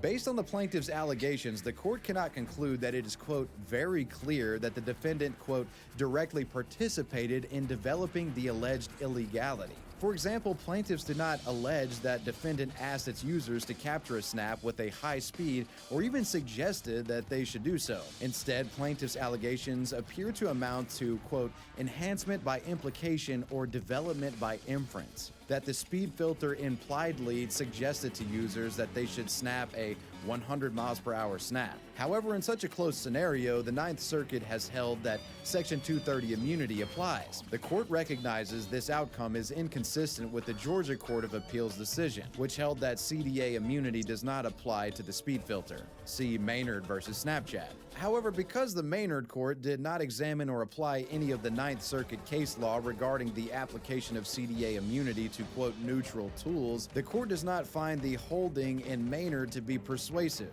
Because the court concludes that CDA immunity applies, the court need not examine whether plaintiff's claim should be dismissed on additional grounds. So it appears Section 230 immunity once again killed the case against Snap before it could get off the ground. The case would be dismissed. But this initial court decision wouldn't be the end of the matter regarding these alleged Wisconsin victims of Snapchat. In 2021, a federal judge in California revived the lawsuit and reinstated the case, making a surprising statement seemingly under the belief that the filter was potentially dangerous. Federal Judge Fitzgerald said, quote, I never think the filter is dangerous. The filter kind of encouraging people from driving like at high speed, but it definitely like doesn't. He also suggested it was extremely foreseeable that young users would use the speed filter for that very purpose. Here's an excerpt from the case briefing highlighting his opinion. Keep in mind the defendant being referred to as Snap. Plaintiffs have plausibly shown that the design of the speed filter itself is ample evidence of defendant's culpability. The court is not convinced that defendant's culpability is outweighed by plaintiff's culpability here. Accordingly, the motion is denied with respect to defendant's public policy arguments. The judge's decision left this case open for further proceedings, and Snap's claim to Section 230 CDA immunity was becoming progressively weaker. To wrap things up here, I'll briefly talk about the most recent case filed in 2023, one filed by the family of Kaya Batts, who was the 14-year-old South Carolina crash victim.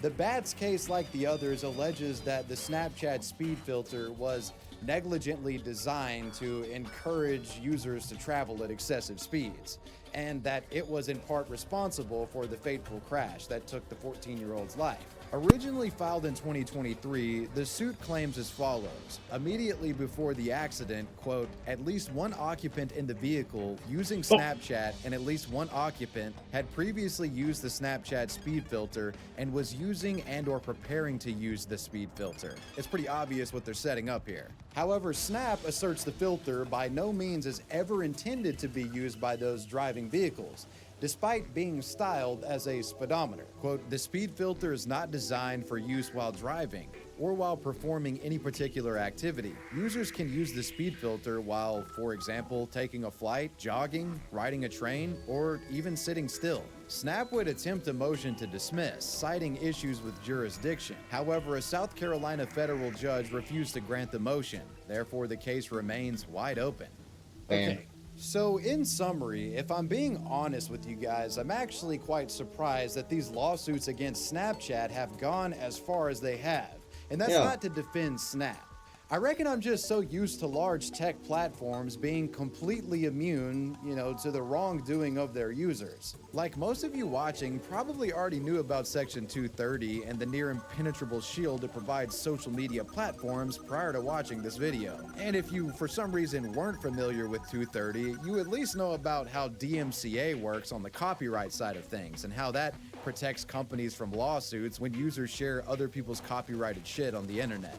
The courts have given internet companies a massive bulwark to work with in regard to these provisions. And it's interesting to see how these speed filter lawsuits have some judges potentially redrawing the lines of immunity. While I'm unaware of any conclusion to the cases mentioned in this video, I'll certainly be keeping my eyes on this close to a decade-long controversy surrounding the Snapchat speed filter. Will Section 230 get its wings clipped because of this thing?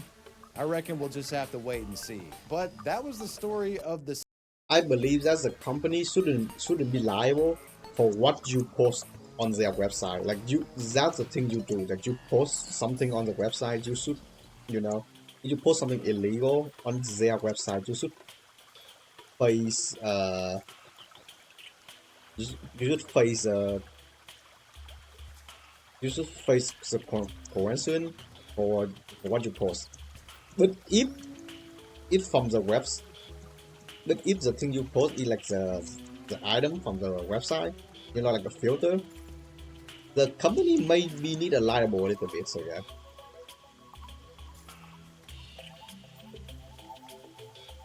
just maybe.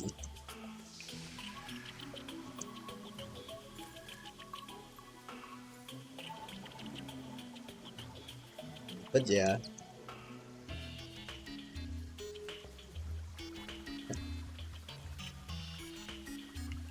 But let me see, it is something else. Oh, the Johnny Somali. Oh, is it guys still going on? Hello, guys and gals. Me. Last time I checked the Johnny Somali guy, he got like a bunch of people jumping on him, like punching him. So yeah, that was really good. I'm most surprised, like he's still streaming on Kick. Like I'm actually surprised, like they didn't ban him yet. Because what he doing is basically harassing people. Zit gonna Here thing, Kick is not a best platform, but the majority of the Kick streamer and viewer is basically like similar to Johnny Somali. They kind of want to creating a clip like a controversy, like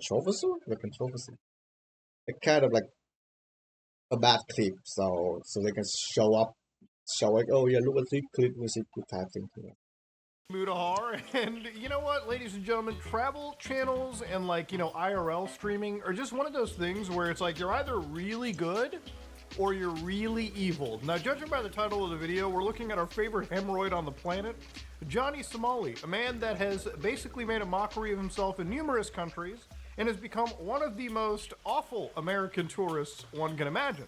Now, when it comes to IRL streaming, you got people like Francois Harris, who basically upload videos where he talks about, you know, him in South Korea, all right, having a good time, a travel vlogger, a pretty wholesome lad. And now he's got to be pretty much thrown up alongside the other American, Johnny Somali. Now, Johnny Somali, we talked about a long time ago, but recently he's been kind of like the actual target #1 in South Korea. He's basically being hunted down by actual Navy SEALs at this point and beaten within an inch of his life. Now you might be like, whoa, Muda, that's not fair. Here's some thing I would say you shouldn't mess with South Korean, especially young South Korean, because they had mandatory 2-year service. So every young South Korean you meet, higher chance they know how to throw a punch. Like there's really high chance they know how to throw a punch. So you shouldn't mess with them.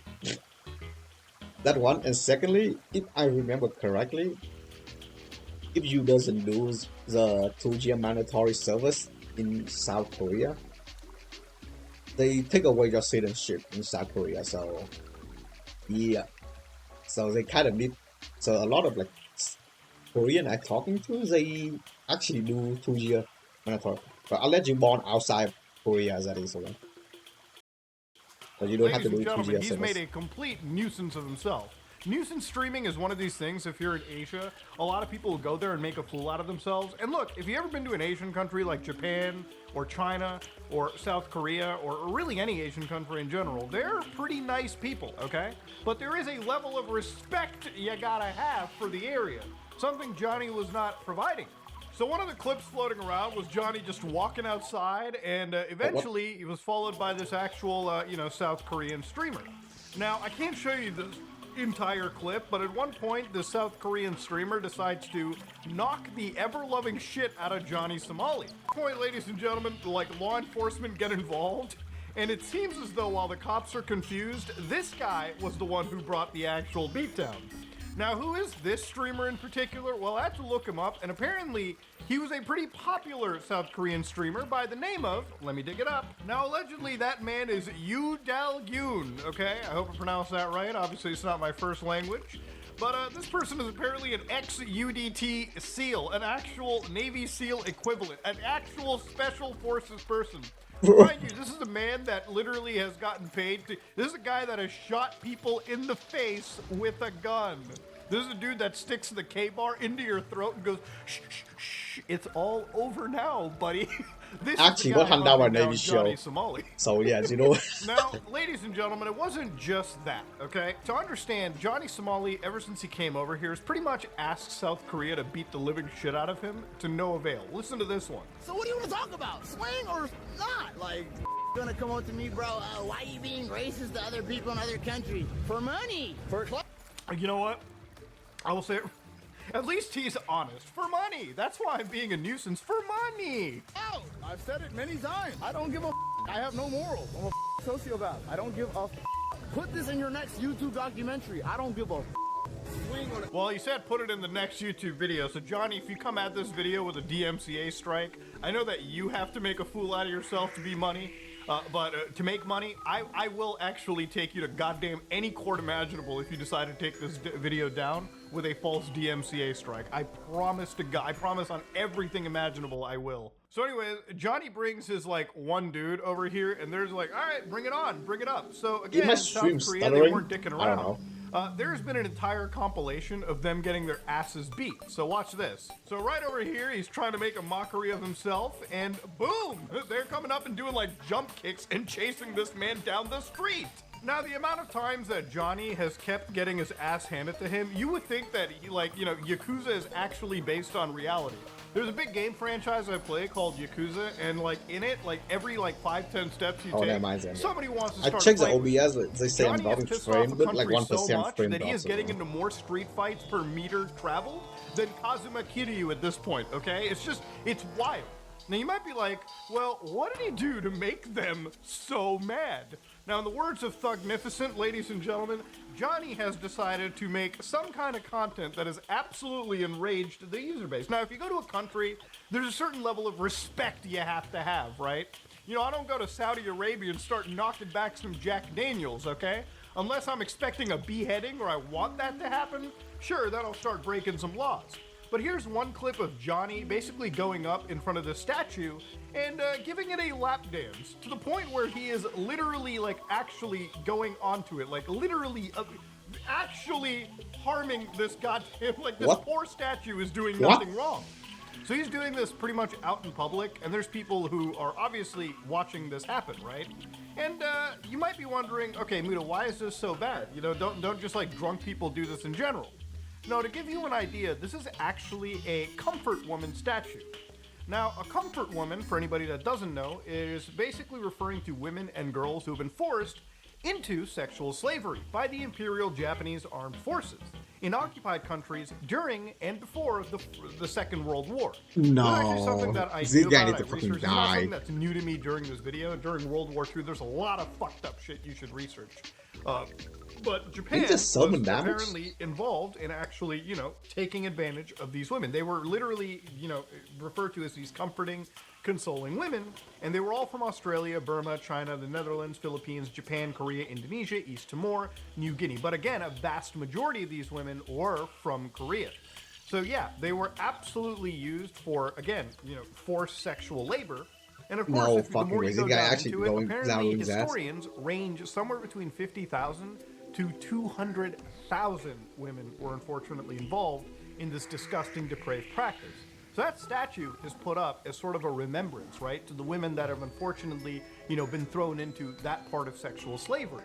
And this is such a huge deal still to this day for countries like South Korea and Japan when it comes to their international relationships, that for the last few years, for like literally decades at this point, South Korea has been demanding official acknowledgement, and not just acknowledgement that this happened, but a sincere apology and even compensation for those sexual slaves that were used by the Imperial Japanese military.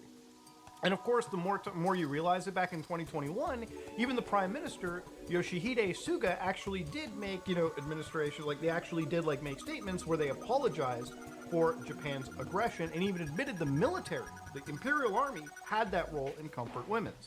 So I'm not going to jump too far into this. Obviously, if you want to learn more about this topic, you can.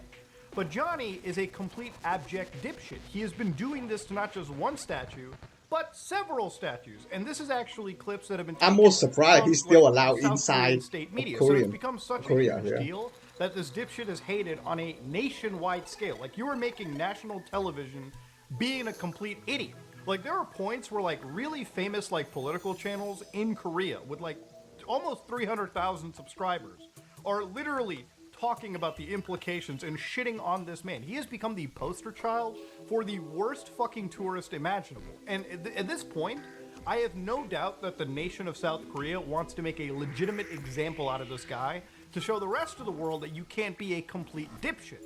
Now, it wasn't just those statues that he did. There's like entire compilations of him being a complete idiot. Like, here's one where obviously it's a little bit blurred. It's coming from a channel with like 113 subscribers. They blurred it, which I assume is due to the actual chat that Johnny Somali has in his streams that shows up, because the chat can be really like wild. So obviously you want to get rid of it. You want to get rid of it per terms of service sake. Okay, not even monetization. You just want your video to be up on the platform.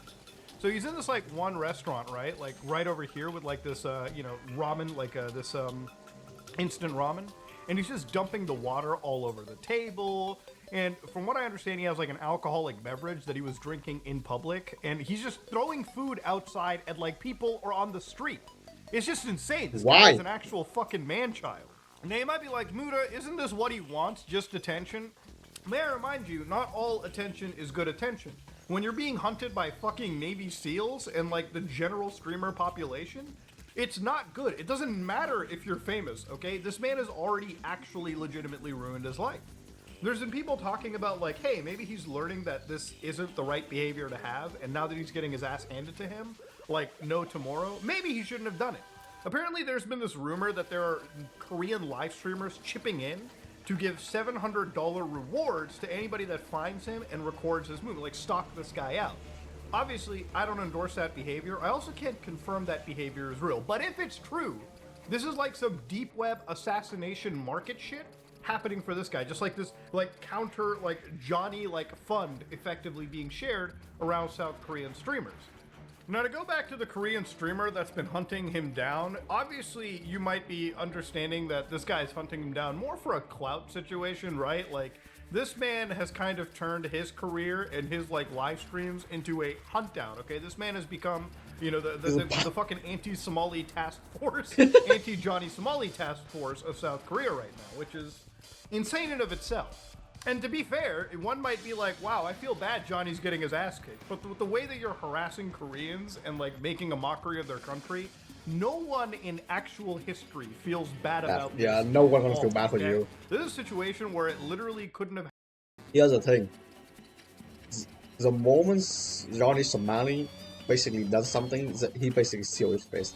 Like, I'm not surprised if they somehow finding like this Johnny Somali body like somewhere in the dish somewhere.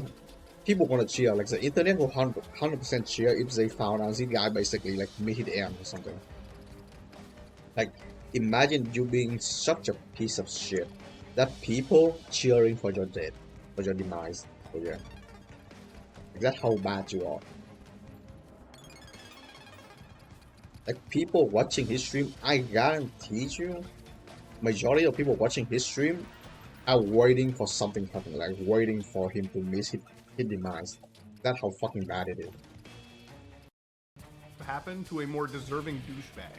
And I would never try to pick fights like this with a country that has mandatory conscription, okay? In South Korea, between 57, after 57, requires male citizens between the age of 18 and 35 to perform compulsory military service. So yeah, in a country where literally every guy is trained to beat ass, I would not be making a fool of myself in that country, okay? It's just things that you should. There's a big difference between, you know, being a douchebag in America, okay, and then being a douchebag here. There's certain states where you probably die for being a douchebag in the US, but in an entire country where they're like military trained, Dog, you gotta be thinking better than that. Come on now. So apparently this is the police station involved with booking Johnny Somali, the Seoul Mapo police station. Okay, that's a pretty massive police station right there. God damn, whew, they got a crazy police budget out there. God damn. So I might be like, man, after all this Yakuza level beatdown, apparently he is under investigation for obstruction of business and alleged drug use. You know, as a man that uses the term allegedly a lot, I don't even know if it's that valuable here. Like, goddamn. Come on. Okay, here's the thing. The worst thing, one of the worst crimes you can do, out of like a foreigner inside like a South Asia country, is doing drug. Some of the South Asian country treating using drug is insanely tough. Like they insanely harsh on like drug use. I still remember Singapore used to be like they legit gonna, I don't know, like execute you if you had like 1 milligram of weed or something. Oh yeah. But I think Korean and other country, I'm not sure about Korean, but I know there are a few South Asian countries will give you like 10 years in prison for like using drugs. So yeah. What's advice?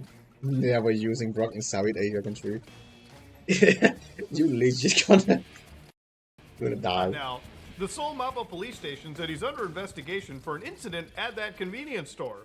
Alright, so apparently Somali allegedly disrupted the store's operation by pouring instant noodles on a table after being stopped from drinking alcohol by an employee. When the employee intervened, he reportedly responded with abusive and vulgar language, because of course he did.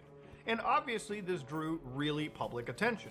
So there's a pretty good post on Reddit that kind of talks about this from 2 days ago by a user known as Inevitable Air 1712. So again, not all of this is truly confirmed information, but I'm just going to read this because, you know, this is, again, I just want to preface it by saying, like, none of this is, like, completely verified by me. I don't have the exact arrest records or everything present. I don't think South Korea even necessarily provides that in the same manner that the United States or other countries do. But basically, he's currently allegedly being charged for obstruction of justice, which usually is a fine and restraint order. The reason why he's not allowed to leave is because he's currently investigated for drug charges, which is serious in any Asian country, right?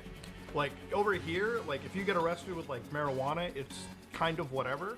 But if you get busted with weed out in China, Japan, or South Korea, it is fucking terrible. One count of an assault charge and several sexual harassment charges. We don't know how much evidence or how many victims came forward because of this investigation. He is barred from leaving Korea in the meantime. And I doubt the United States is really going to stick their neck out and get Johnny fucking Somali of all people out of South Korea. No way they're going to do It is not something. happening. Yeah. There's a lot of Korean streamers looking for his whereabouts, whether to boost their platform or the anger towards his action to those comfort women statues. What people don't know is there are Korean mafia members who are also searching for him as well. Oh no. What they plan to do is unknown. So again, you never want to piss off.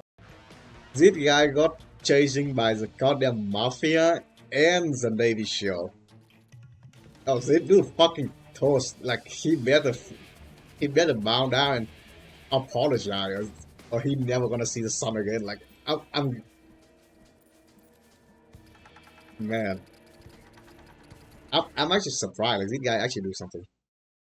I'm surprised. Like I'm amazed. The whole country, because the moment you got like the Italian mob, you got the Indian mafia, you got like goddamn Yakuza, you got actual organized criminals allegedly on you. I'm scared, dude. And this guy is famous. He's all over television. Like he's talked about in political media now. Yep. This guy is not going to be able to go anon, right? Like, come on now. You know, it's a thing when you're in a country like Asia, which is like very racially homogenous. Like once you're out there plastered, people will just know you. You don't just blend in, bro.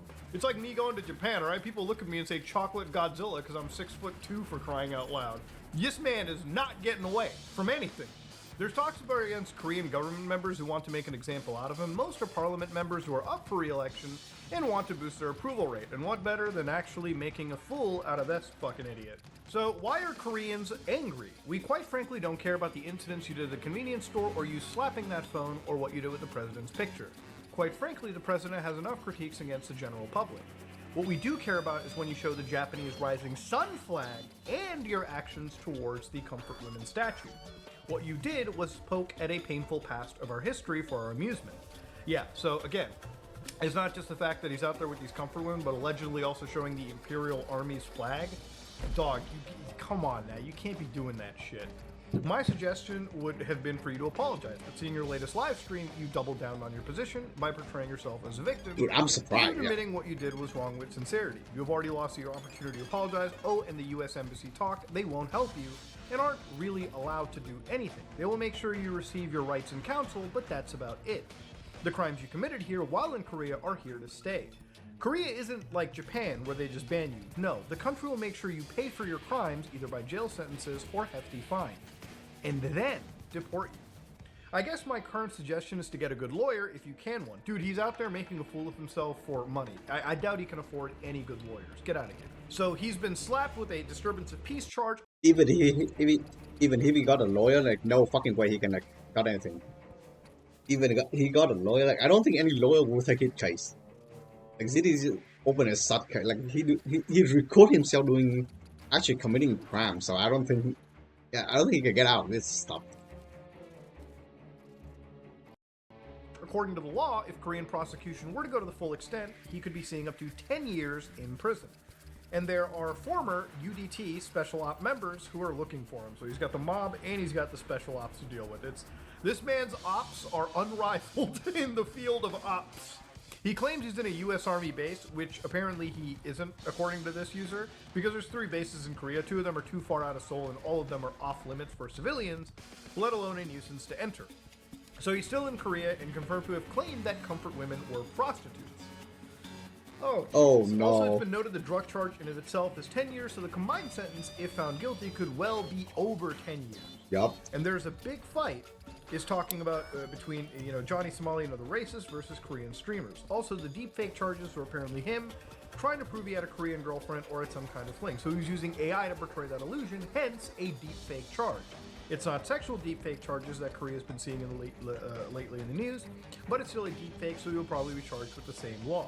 So look, at the end of all this, ladies and gentlemen, what have I learned is that if you're a nuisance streamer like Johnny Somali, the clout is not worth it. And even if you were just a person going, what happened to like basic respect, bro? The entire world is laughing at you. And ultimately, even if you made like $1 million out of this, the fact that you are now basically going to be put up for a possible jail and that whatever money you made, possibly fined to ever-loving hell, wasn't really worth it at the end of the day. Was clout really the drug that should have been chased? Nope. Ladies and gentlemen, this has been something that's been like basically assaulting every feed that I've had for the last few days, and I couldn't help but not laugh.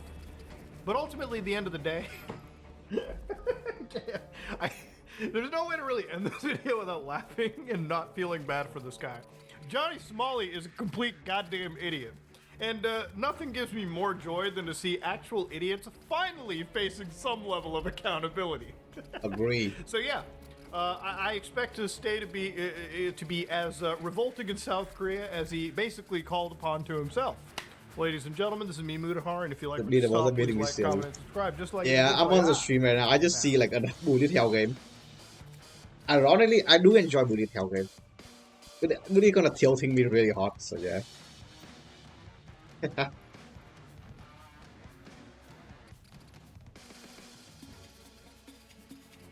Oh my god, I just remember like the Calamity mod also like had bullet hell boss. Oh no, goodness. I'm stuck at bullet hell. Well, it's not I'm stuck at bullet hell, I just not really good at dodging.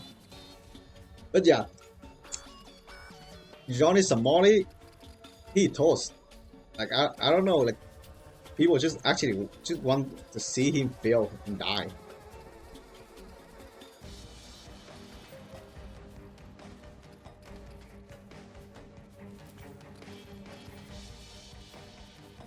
Man, that I'm ironically doesn't even think like this Johnny Somali dude. He had basically do anything. Yeah, I am like he getting away with it. But now he's a Korean kind of like grand down on him. So right now I don't 100% know what is going on. According to the video, like according to Mudahar, he's saying like oh shit. He's saying they finding like drug inside his body. So high chance are he might gonna get at least minimum 10 years in prison. Well, if he actually got like 10 years in prison in South Korea, he actually gonna people gonna actually cheering. Yeah, yeah. But I'm really surprised he keep getting away with it. Same with the Japan. Same with the Japanese stuff too. Like he doing around and harassing people, and now with the Korean stuff.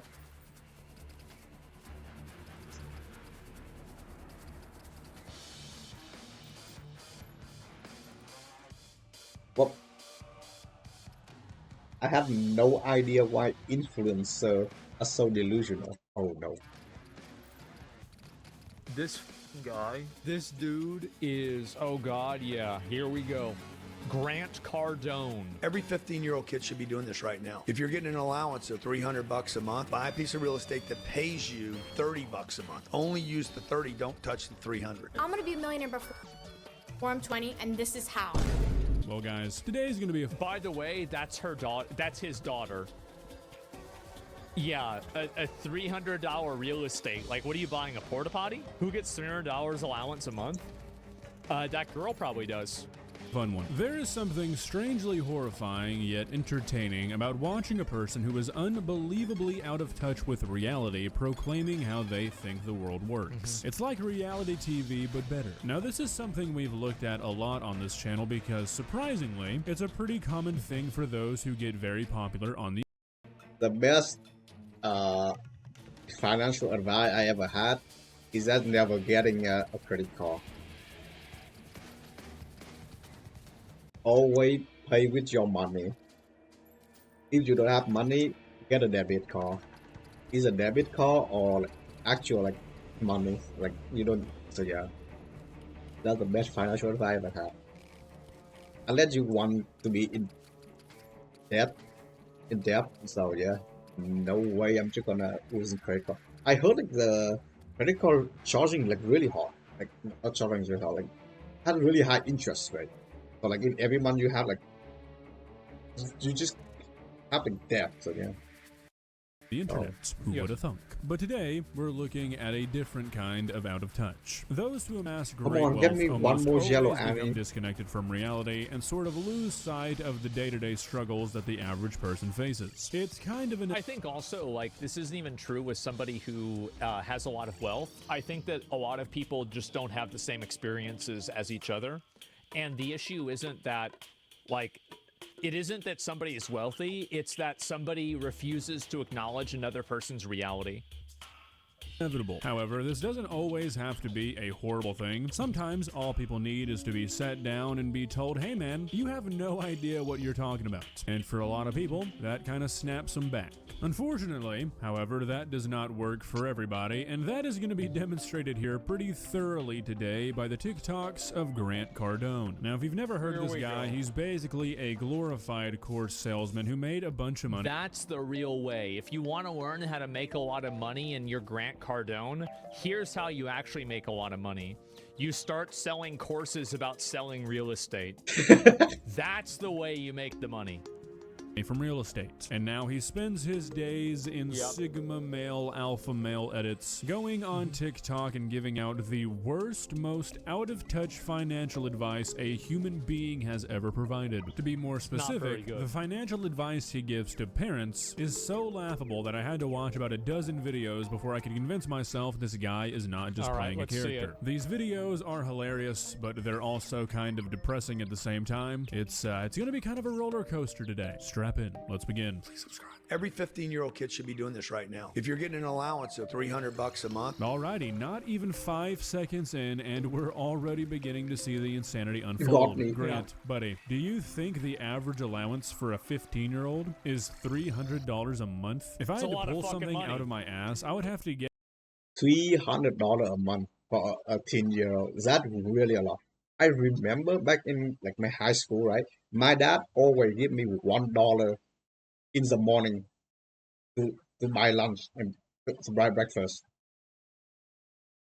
That is, he only give me $1 for me to buy breakfast.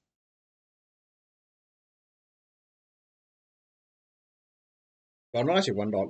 Because like they eat like a meal basically like $1 meal, $1 menu. So yeah.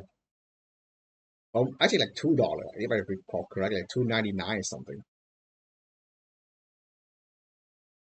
Basically it every morning.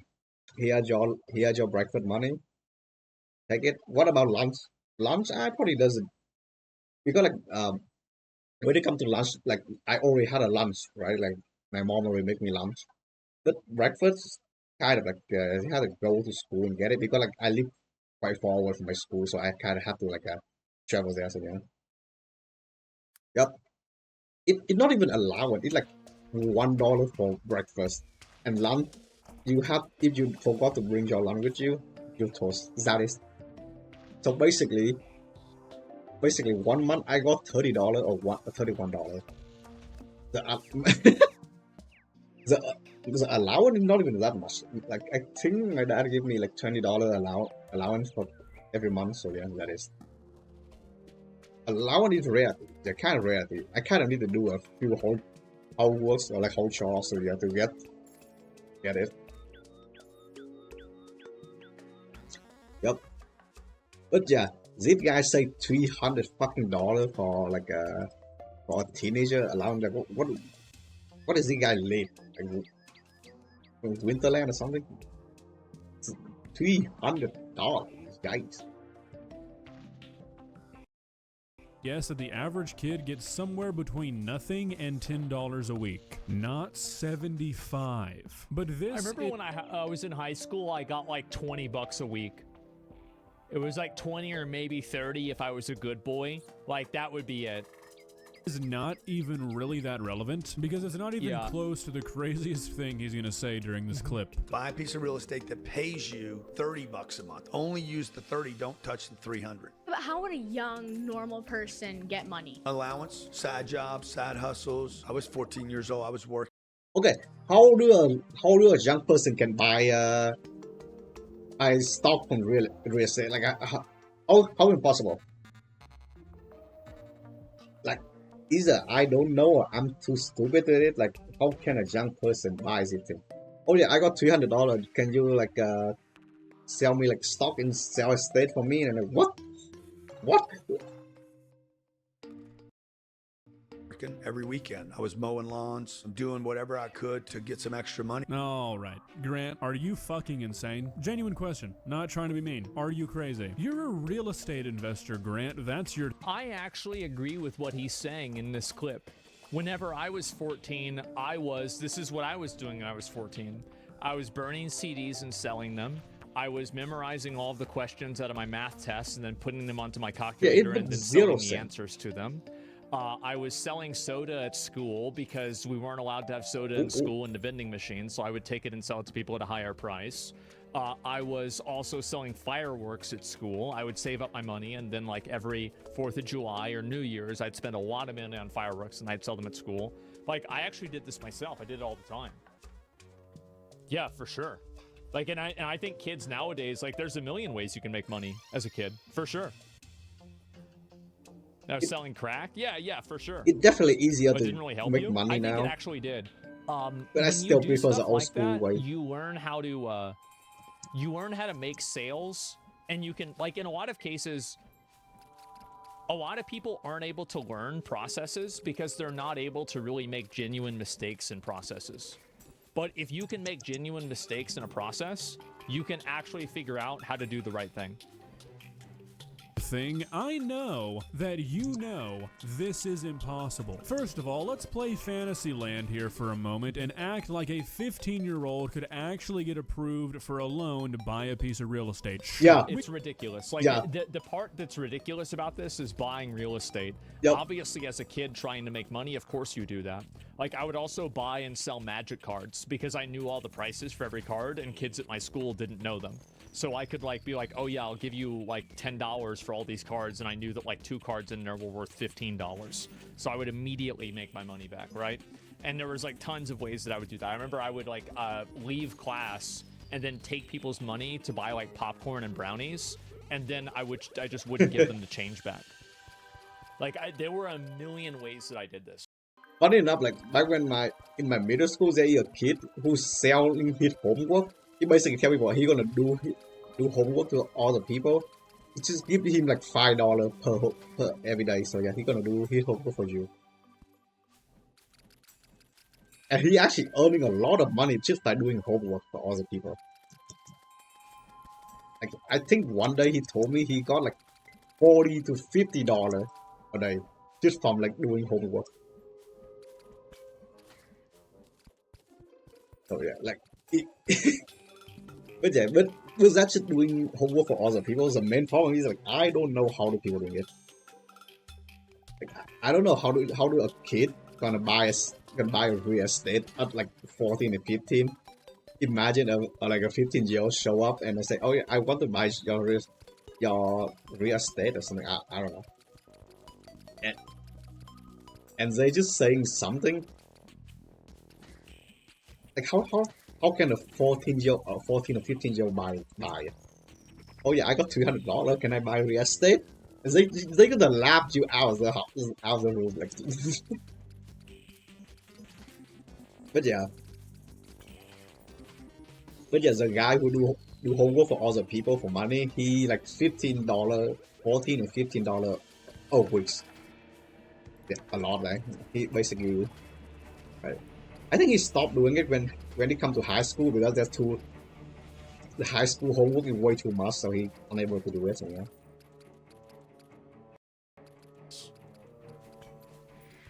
We can pretend that, I guess. You want children to go out and buy a piece of property that brings them in $330 a month while only costing $300 a month to finance. Okay, can you find me a single piece of property anywhere in the United States of America that fits that bill? That's like a $40,000 home, Grant. Can you find me a livable $40,000 home anywhere in America? Don't worry, I'll answer that for you. No, you can't. But for the sake of the argument, let's just say you could. But unfortunately for you, Grant, I'm going to take away the fact that we're living in a fantasy world back to reality. A 15-year-old is not going to have any sort of credits, no assets, no collateral, so they're going to have to come up with a they can't sign on to a contract. Like, it's actually just, it's not even that complicated. Like, it has nothing to do with any of that.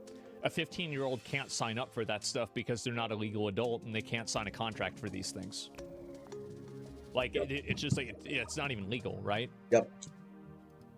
Payment, probably 25% for an investment property. That's 10 grand. Do you honestly believe that not only one, the average 15-year-old is getting a $300 a month allowance, but two, the average 15-year-old has 10 grand sitting in the bank? If you do, you're crazy. I did not. I'll tell you, when I was 15, I did not have $10,000 in the bank. Yeah. When I was 15, I got like the most I got like $100 and it on my birthday. Yeah, like the most money I have at 15 is $100, and that when I'm on my birthday. That is, I don't understand how do people. Oh yeah, $300 at 15. Like how the fuck did you get $300 at 15? Not even remotely close. Man. And this is just scratching the surface. There's tons of other things you need for a loan. Kids don't have 2 years tax returns, Grants. Look, it's one thing if you want to make videos for children who have parents that are multimillionaires, but to say every kid should be doing this, that's so out of touch, it's kind of unbelievable. I'm gonna be a millionaire. I do think that kids should try to make their own money, though. I do. And like, if I was a parent, I would encourage my kid to try to make money in any way that like wouldn't get them like arrested, basically.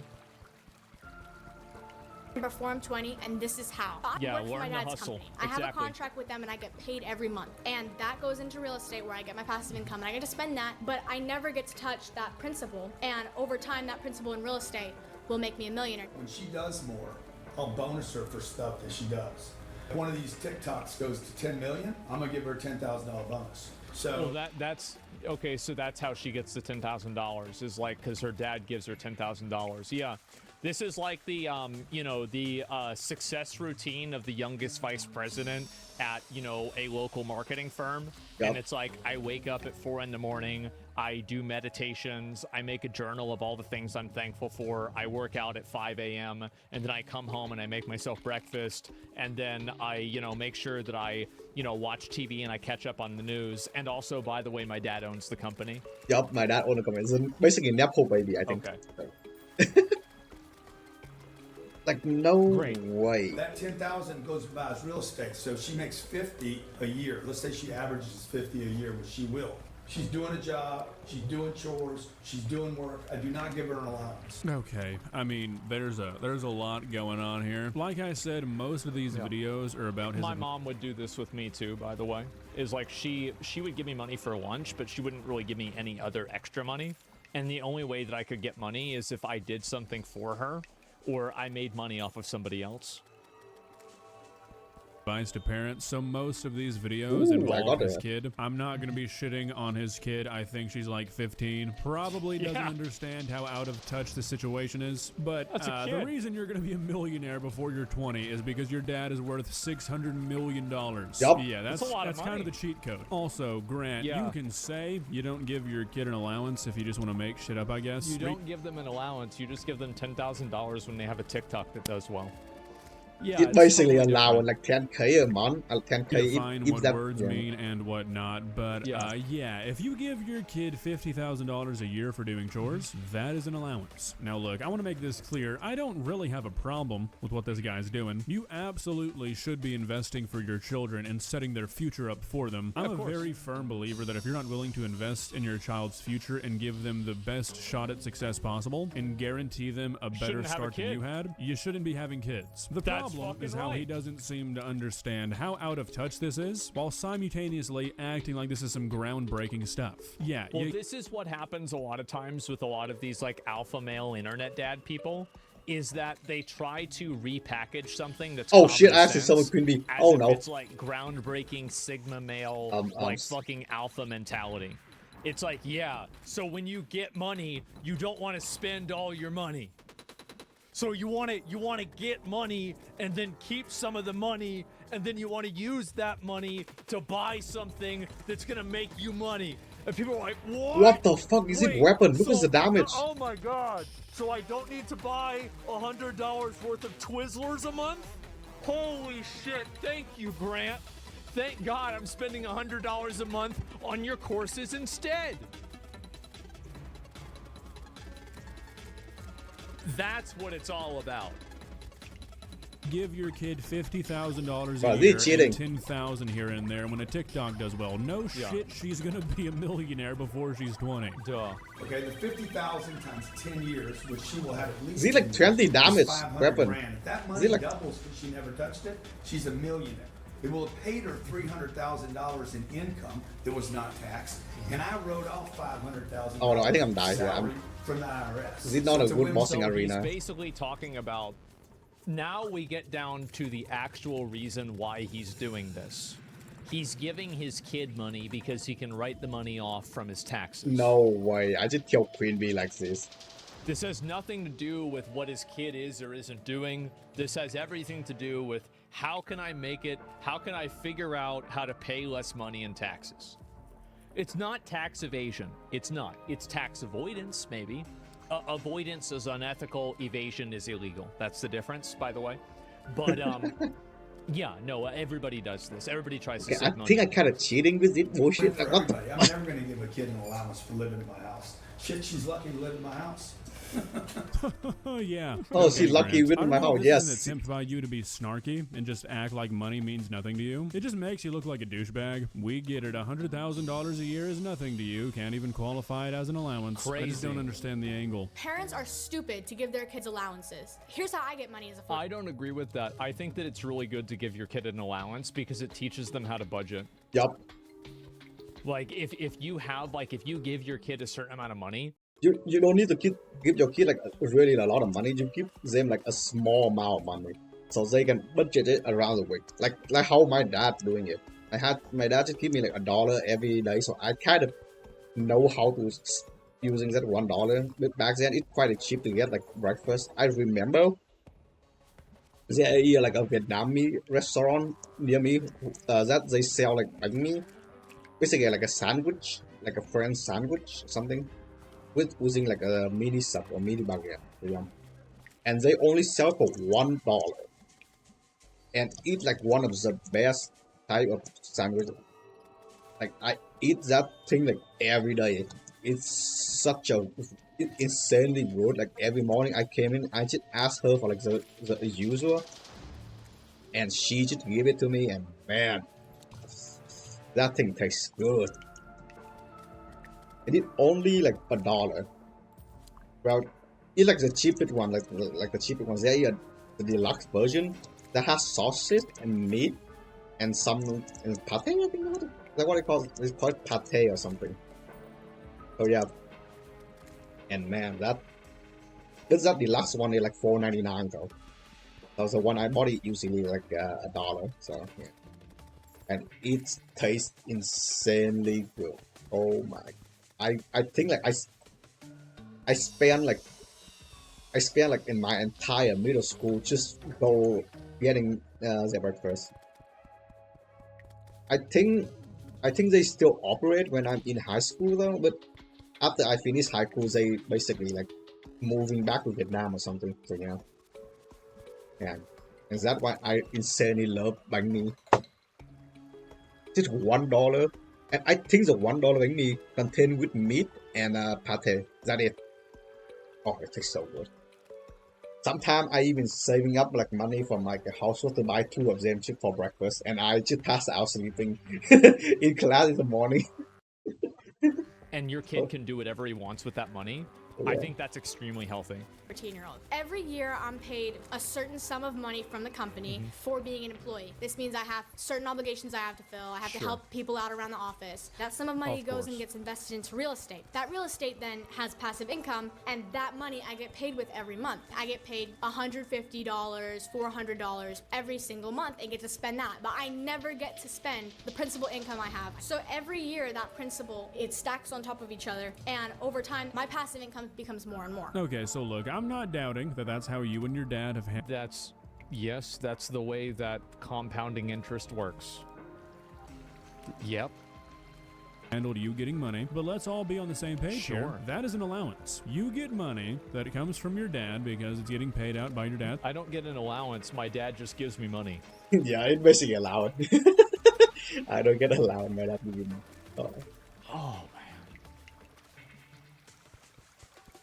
Company for doing chores around your dad's Yeah. office. Yeah, that's an allowance. You are describing being a trust fund baby who gets an allowance. That's it. Again, nothing wrong with that. But stop trying to act like you guys are better than everybody else because you don't want to use The problem is that if you use this as information to give other people, you do them a disservice because other people can't have this experience that you did. So it's like, yeah, just do what I did, but you have some sort of like weird advantage that other people don't have access to. the word allowance. I bring home the deadbeat. He has a tattoo on his face like Mike Tyson. Yeah. This guy, what are you doing? Like, how are you gonna So, react? number one, Mike Tyson can put a tattoo anywhere he wants. That guy you're with hadn't done anything. He hadn't won one fight, much less 50. Holy shit, what a crazy thing to say to your daughter as a father. Yeah, as long as the guy you're with beats the shit out of people, he can do whatever he wants. That's kind of a weird thing to say. I think Grant's being facetious here. I don't really think that's what he actually means. I think he's just goofing around, to be fair. Grant. Okay, but what if I really love him? I'm gonna tell you, man, you bring a kid home who's got a tattoo on his face, I got a problem with that. What were you thinking? Yeah, it's pretty I mean, stupid. it's understandable, happened to yeah. you? Because all we know is To be fair, I don't know anybody who has a face tattoo who isn't stupid.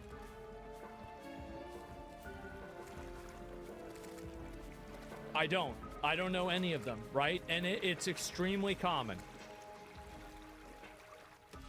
this kid took and put tens of thousands of injections into his face. What thought process did he go through to decide to do that? You either did something out of one moment, or you took a long period of time to think about doing Which it. one's Either way, worse? Either way. we got a you problem. don't. And now I got a problem with you because now you fell in love with some Whack guy job. that makes weird decisions. You know what, guys? I don't really like this. This is kind of weird, but honestly, I've got to respect the hustle. Sure, I could be talking out of my ass here, but I think we all know what's going on here. Look, you have me born into a family where my dad is worth $600 million.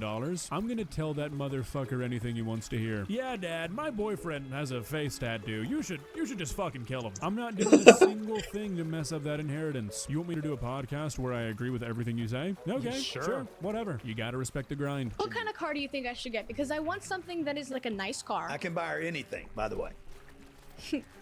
This is a great feeling. But I want something that's a nice car, but I also don't want it to be super flashy, super loud, nothing like that screams buy a like, Toyota I'm Corolla super or something. spoiled. Just something that's like, it's a nice car. She probably comes from a good family, but that's all I want it to say. You even said you were willing to have a used car with some scratches on it. Why'd you say that? For sure. Well, I'll be. What a nice young lady. You would be willing to have a free car with... My first car was a 1998 Nissan Altima that had hail damage. My second car was a 1992 Isuzu Rodeo that had door damage, hail damage, window damage, no AC, no cup holders, mold damage, leaky sunroof, the door didn't open, I had to come in from the other side. I had to open the door in order to get my food from fast food. And I think there was some... Oh, it doesn't have a radio. Radio was damaged. Yeah, I think there was one more that I had. And so, yeah, 1992. And then I had a 2001 Mustang until recently. After you paid for it? No, I bought that car myself. Oh my gosh, it was why like is it so annoying $1,500. to justify the angle of the The wheel? first car that my dad did buy it for me. It was like $3,000. But this was a very, very long time ago. Scratches I got on lucky it? in that regard. Holy shit. Guys, do we have like a reward we can give her for this? Look, I'm not trying to be a douche, but come on. My first car was $200. It stopped working in 3 months. Somebody saying they'll take a free car with a scratch or two is not very impressive. Not Amazing. to anybody outside of this kind of circle. I don't want a new car. Right now, I think the car that I want is the new Toyota Land Cruiser. So she just want a new car then.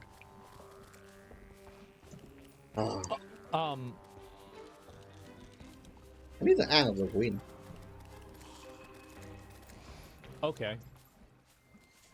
How much is a Toyota Land Cruiser? I'm actually curious. Oh no, they're Let gonna me be like, search this. You got like 20k or something.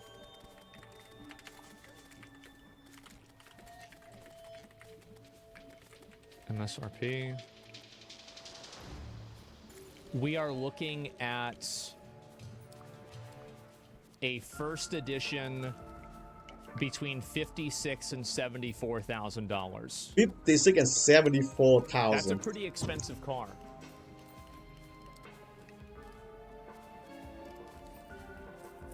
Yep, 10k allowance You don't want a and new car, but you want a new 70k. car? Okay, sure, 7k. whatever. That came out. The Land Rover Defender. I like those kind of bulky cars. Like they're not quite SUVs. The G-Wagon. That's what I thought. I liked it, but you don't like that car. Like, it's annoying to move it around to get it in parking lots. Like, you think that it's good. The only thing that's good about those cars is that you can get all of your boys in the car at the same time. Like, cause like, did you guys ever have this shit happen where like whenever you were kids and like somebody had a car and there would be like 8 people in like the, the sedan, right? It's like a 4-person car. There's 8 people in the car. There's like somebody sitting, there's like 2 people in the front seat, 5 people in the back seat, 1 person laying down there. And then like the cop pulls over and you're like, everybody hide. Yeah, 2 in the trunk. That's what we used to do a lot, man. No, we never had somebody in the fucking trunk. So that was the only good thing about like having like the rodeo, right? Is we could get like 10 people in the car. It would not fucking matter, right? Like we had 2 seatbelts in the car, but we have 10 people in the fucking car. And so, yeah. Like that kind of shape of car I like. Yeah. And the Toyota Land Cruiser is kind of the same kind of shape. Yeah, the new Land Cruiser is pretty Where cool. is this? The new Land Cruiser is really cool. Okay, yeah. Look, I have nothing against this kid for wanting a nice car. Seriously, if my parents were worth $600 million, I'd be asking for something a lot. I don't think that you should want an expensive car, especially as a young person, because it sets you up as a mark for people that are looking to rob cars, because they assume that people who have nice cars that are extremely young don't have the value of money, and so they would break into the car and be more likely to steal out of it. I don't know how I know that. I had a friend that told me that. fucking nicer than a Like, say, Toyota, I upgrade promise you. for It's the okay to Suzuki. want nice things when you know that money Oh, means I just nothing to asked your that. parents. I'm not gonna sit here and hate on this kid, but if you're being genuine, if what you're saying is true, I'm really sorry to be the one that has to break this news to you, but getting a brand new $100,000 car for your 16th birthday does That's in a fact lot. scream, I'm super spoiled. Hell, it Yep, announces that it's- you're Yes, it does. It seems like and you're also spoiled, like yeah. I would get my kid a shitty car because I would just assume, especially if I had a boy, oh, you're gonna fuck this up. You're gonna fuck the car up. Like everybody knows you're gonna fuck it up. Like how many of you guys fucked up your first car? Like we fucked up. Like we were lighting fireworks in the car. Like there's garbage in the car all the time. Like I have people like back up into my car. I never have been in an accident before. Never. But like I remember like there was this one, like Eric had like some house party. Some drunk girl backed up into my car. I was like, get the fuck out of here. I don't care. It doesn't matter. Yeah, and, like so many fucking problems. Yeah, rip over. I mean, like driving over the curb, fucking up the axles. Yeah, we had this happen all the time. Nope, took good care of it. Well, we didn't. Like we never actually broke. I don't know the where car, you get but we that. didn't I take think good care of you it. get it from killing zombies. Spoiled to the entire universe. The average amount of money spent on a person's first car is $7,000, and that number is only so blow high the mind. because car prices were absolutely demolished by COVID. A six-figure Land Rover or a $70,000 or $80,000 Land Cruiser Yeah. for a first car? Yeah, sorry, but that's spoiled. What I age? think also it's bad to have a person as their first car because it's harder to maneuver around. Like I would want to get my kid like a small car, like or at least like an average size car, like your average, you know, like Lexus or, you know, if I was rich, right, and I'm like buying my kid an expensive car, it'd be like a Lexus or something like that. I think I'll make it to $100 billion. That's You could do that by the time you're 35 years old because everybody else Wow. around you is sleeping. Lazy's not the problem right now. They're indoctrinated. They're watching their phones. Their heads are going to be falling over their shoulders by the time they're 40. Any kid. You don't need to go to college. That's 4 or 5 years that you would waste. Put your head down now. Find the right vehicle or the right opportunity. Get in it. Learn everything you can about it. Not the The thing of college is somewhat true, but you kind of need a little bit of knowledge. Basically, a lot of people told me that right now, either you go to college on the subject you actually interested me on, or go to trade school or something. I'm not sure though. Like maybe either trade school or actually focus on your academic, because you kind of need like a degree to basically get into a lot of places. So, yeah. the little stuff, but the big things that make All the the big thing grow. details. You could be 35. You could be one of the most influential people in the world. The crazy thing is that this is the problem with people like Grant Cardone. Enemy slow is down that with he was this is absolutely like the spitting. best weapon ever. Everything that I he ever just found, said ever was found. completely fucking accurate. Absolutely. Yeah, he's not wrong. He was completely right about that.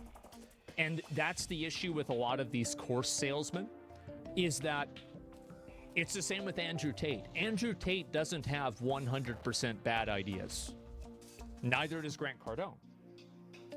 But the issue is that there are enough bad ideas that are sprinkled in there. Like, you know, for example, like if you wanted to eat a cupcake, would you want to eat a cupcake that had shit sprinkles on it? Well, no, of course not. Well, it's only a small part of the cupcake, though. Yeah, but you don't want to eat a cupcake with shit on it, though. That's pretty much about it. That's true. Most of his ideas are bad, though. Yeah, I'm just saying, like, with this circumstance.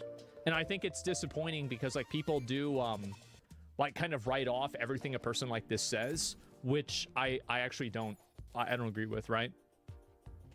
Pick the sprinkles Look, off. I'm sure this is Oh, now probably you got just shit part on of your your hands. shtick, but stuff like this is so disingenuous. You heard it here first, folks. Any kid, no matter what, can have $100 million worth of assets by the time they're 35 if they just put their nose to the grindstone. The fact that this... If you work really hard as a kid and you spend 20 years, like let's say you're 15, and you spend 20 years developing a skill set of something that's valuable and that you can monetize, you will have a tremendous degree of financial freedom if you do that and you're successful at it. Like, for example, YouTube editors, people that are good at coding, people that are good at like hacking, right? People that are good at I don't know, like fucking anything. Like not. Yeah, I think I kind of feel bad for programmer now because a lot of people started saying because of the AI thing. Some people told me that's the programming. You need to be really good at programming now because you cannot even get the low level programmer because the AI chat GPT type thing, and it kind of like messing me up because I'm thinking it could be seriously bad for like the some stuff. And I think I'm watching like a video about like a programming teacher saying like they had to implement AI detective software for their homework, so they can detect like if their homework is AI or not, AI generate or not. Like it is so bad that like teacher had to like get AI stuff to how to create a program to detect AI stuff on their homework. So yeah, I don't know. Survivorship bias. I mean, YouTube editing channel, such a stupid editing way to type look thing at it, is I fine. think. So yeah. Of course, there's going to be people that do all of the right things and they don't succeed. But doing the right things increases your probability of succeeding. So you should try to do them anyway. Obviously, there are some people that work hard and they still lose. But working hard and losing is less common than not working hard and losing. It's pretty simple. Like I don't know how you could not think like that. It's kind of a bad take, I think. So you think like working hard doesn't play any factor or any variable in like your success? Oh, work hard definitely. That's ridiculous. It's absolutely ridiculous. Girl's father is worth hundreds of millions of dollars, gives her no sort of advantage whatsoever. It's just because all the other kids right now are lazy. That shit is so lame. I mean, seriously, be proud of the wealth you've created. Be proud of the opportunities you've opened up for your children and how easy you've made it for them. That's nothing to be ashamed of. Acting like who you are and what you're worth has nothing to do with the fact that your kid's gonna be a millionaire. That is something to be ashamed of. Yeah, of course. That's lame. Well, guys, what do you think? Are you motivated? Are you ready to go out and buy a house for 36 pennies a month and become No, but I might be motivated enough to buy his course, which is why he's actually making the TikToks. a millionaire by the That's time the you're real 11? reason. If not, that's fine. I guess That's Grant where we're Cardone really did tell me that going. he'd hate you, so you're gonna have to live with that. I can't wait for all the finance bros to invade the comment section of this video telling me I'm just jealous I don't see the vision. I would genuinely rather die with $0 in my bank account than ever buy a course from one of these goofballs. Yup. It's called not being a dumbass. If you enjoyed this video, please leave a like and walk on over to that subscribe button and touch it. It's free. It won't cost you anything. But for now, that's all I have for you today. Bye. Yeah.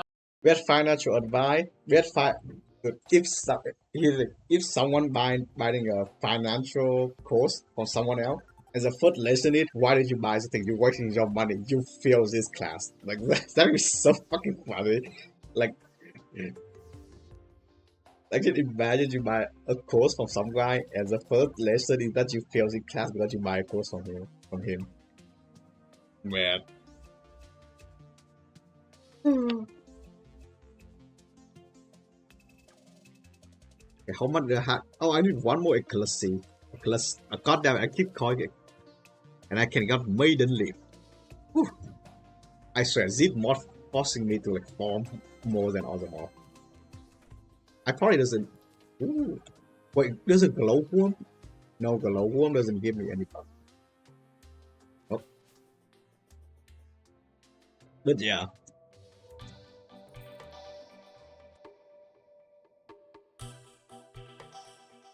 Let me see, is there something else to watch? Ubisoft having a really tough time. Oh, I want to hear what happened to Ubisoft. Ubisoft, I saw this the other day. This is pretty funny. They are having a really bad time with the new Assassin's Creed and Star Wars Outlaws. It's been real bad. So here's a funny one. Assassin's Creed Shadows boss claims DEI is killing game. Not only doubles down on it, but also attacks critically. Of course. That Park Place writing, Ubisoft's Assassin's Creed boss, Mark Alexis Coty. Right when I finally learned how to pronounce Eve's Gimo, they give me... I don't think glaze even tastes good. I personally smoked sausage is way better.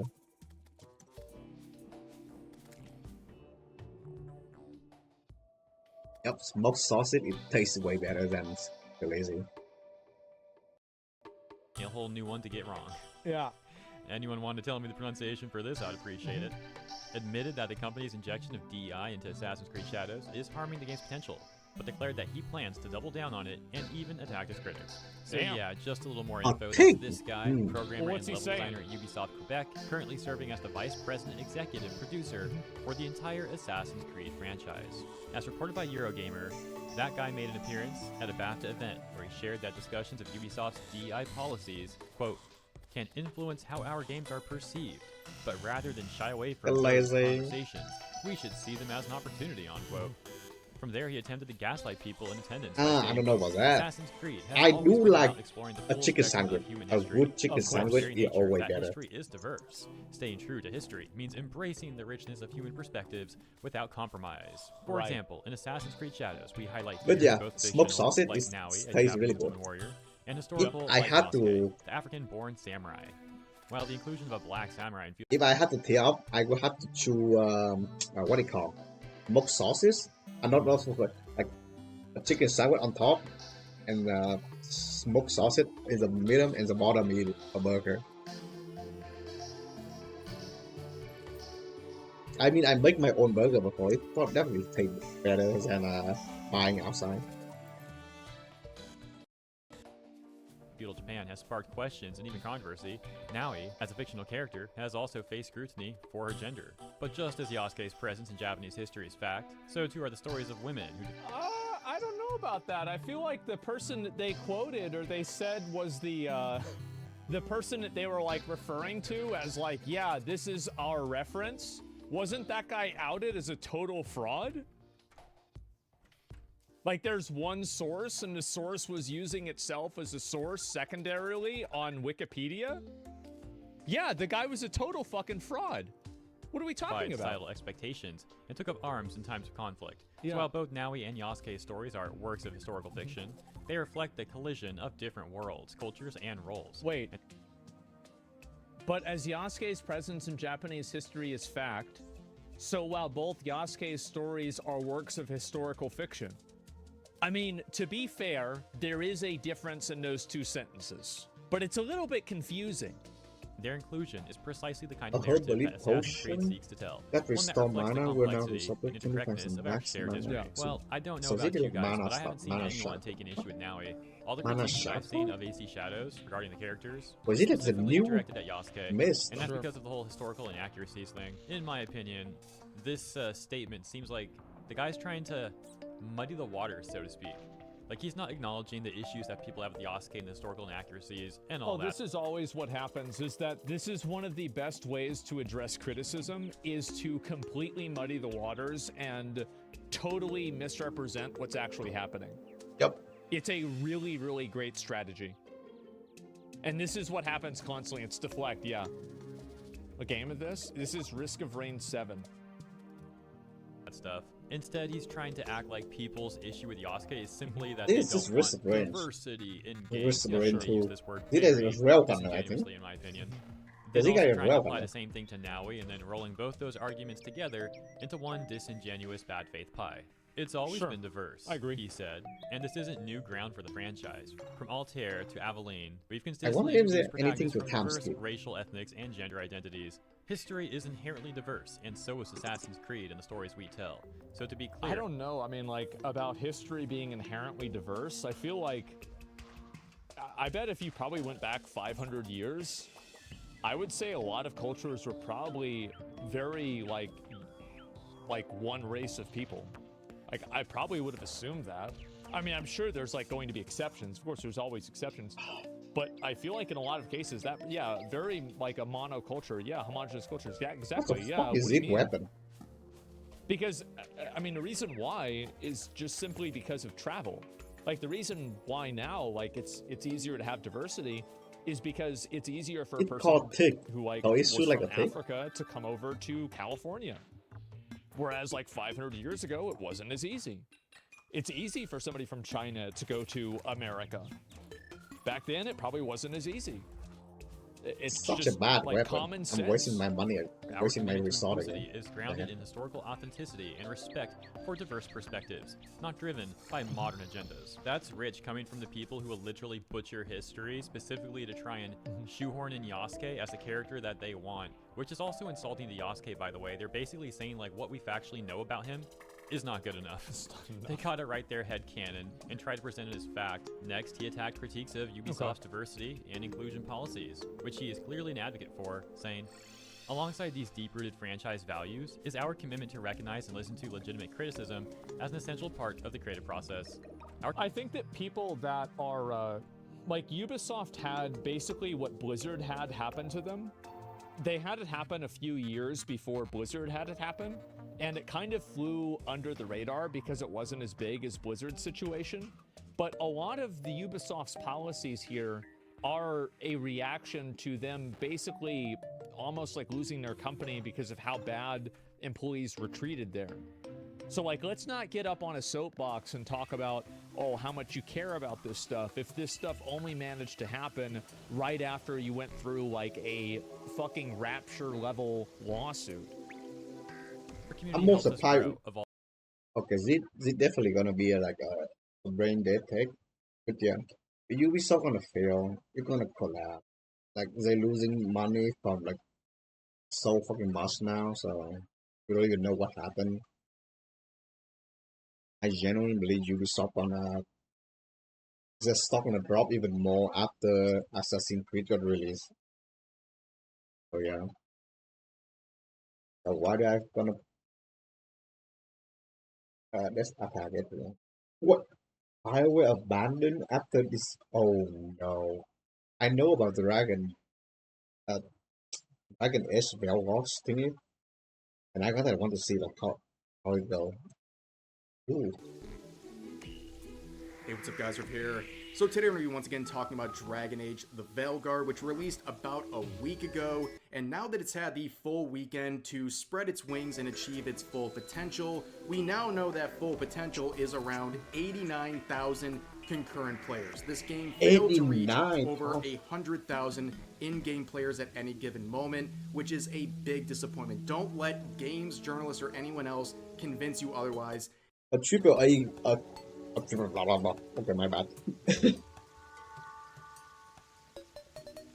A triple A game basically has this type of thing is so fucking wide to me. Like if a triple A game have only like 59k, 59k, 89k people on this. I think even Starfield, like is the game as bad as Starfield had 300k on its first release, on its peak, and this game peaked 89k there. That game fails. That game dropped. It's dead. This is a very... Okay, one second, someone calling me, so...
Okay, I'm back. Yeah, that's kind of weird. That's a long phone call. I'm just gonna farm and try to at least getting the maiden soul or something before I stop. Like, yeah, that's a real long phone call. Yeah, I'm maiden leave. I will try to get a little this thing.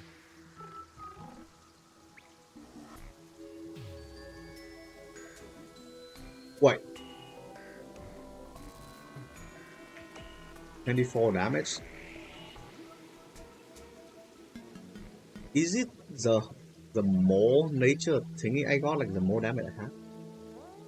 20, 25, yeah, it went to 10. Okay, zip. No wonder.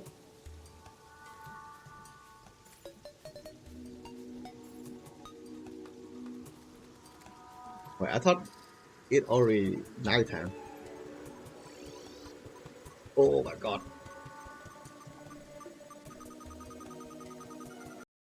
Very successful and long-running franchise with a huge baked-in audience and a massive budget for this game. This is not the number they were expecting. This is a disappointing number, especially when you compare it to other Okay, it is a AAA nighttime titles now. from this Not year, that. like Black Myth Wukong. I that just got nearly won 2.5 million the concurrent A players class, for A its must all-time peak, and something. compare that to the 89,000 with Veilguard. And looking at the current numbers right now, the game is sitting at about 55,000 in-game players, which is obviously disappointing. It's not even been a full week from the release, and it's already starting to taper off. And that is not good news for Veilguard.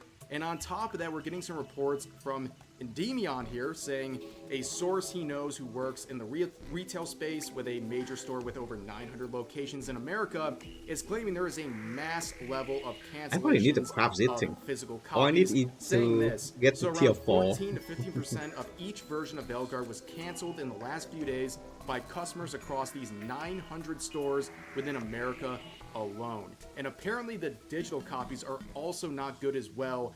Below Onion. A 500,000 pre-orders for that. Just the digital Increase copy, the but result by physical 75. copies is close to 200,000, and also it has this high rate of cancellations.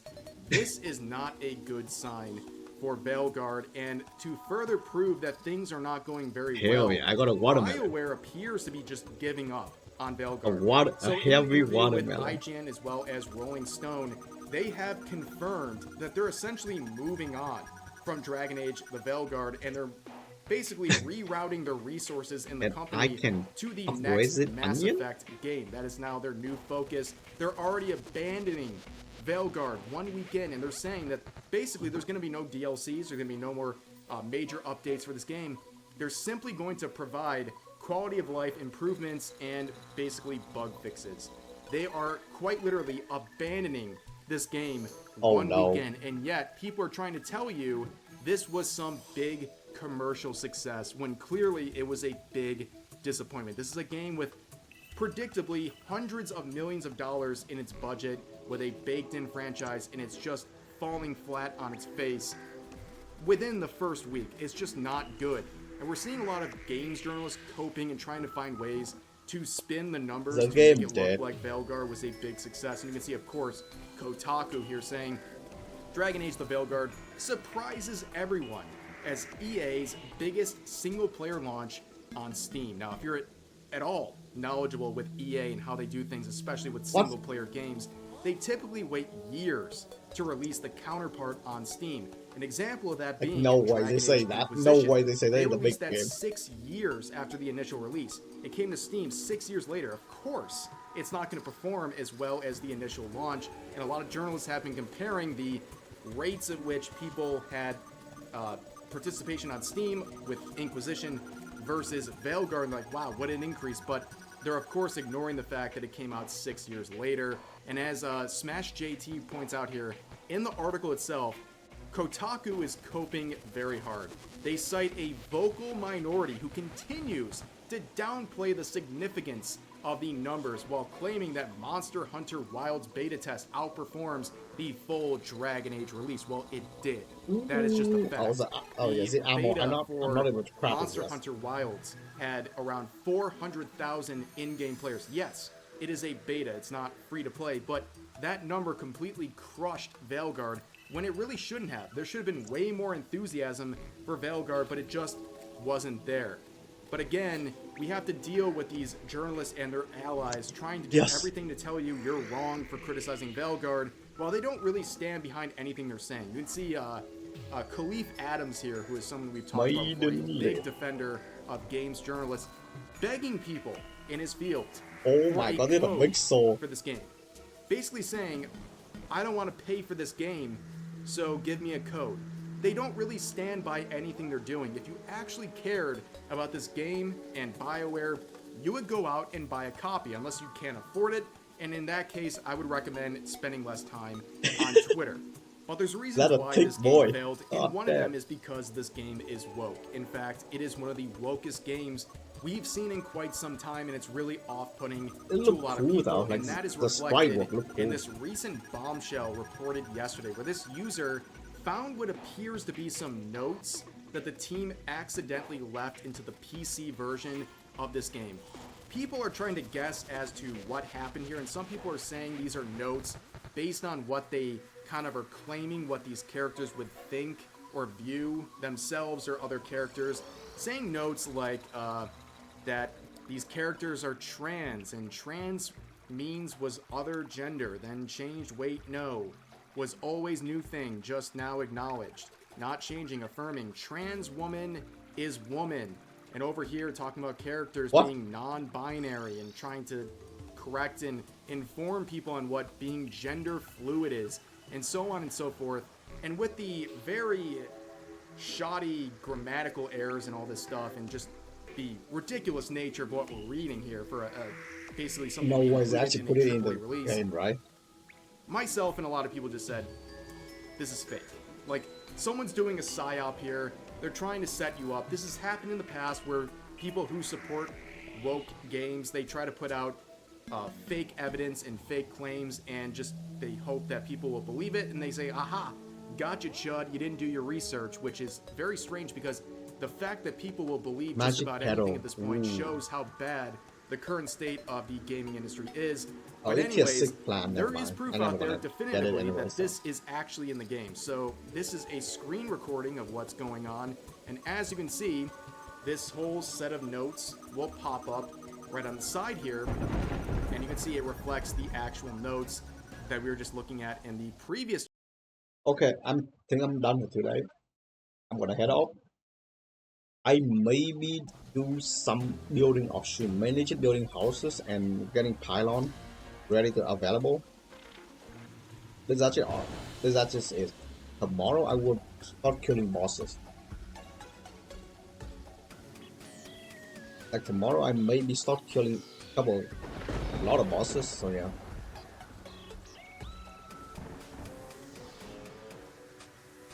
A couple of bosses and progressing through the game, and I think I've been slacking way too much right now, so yeah.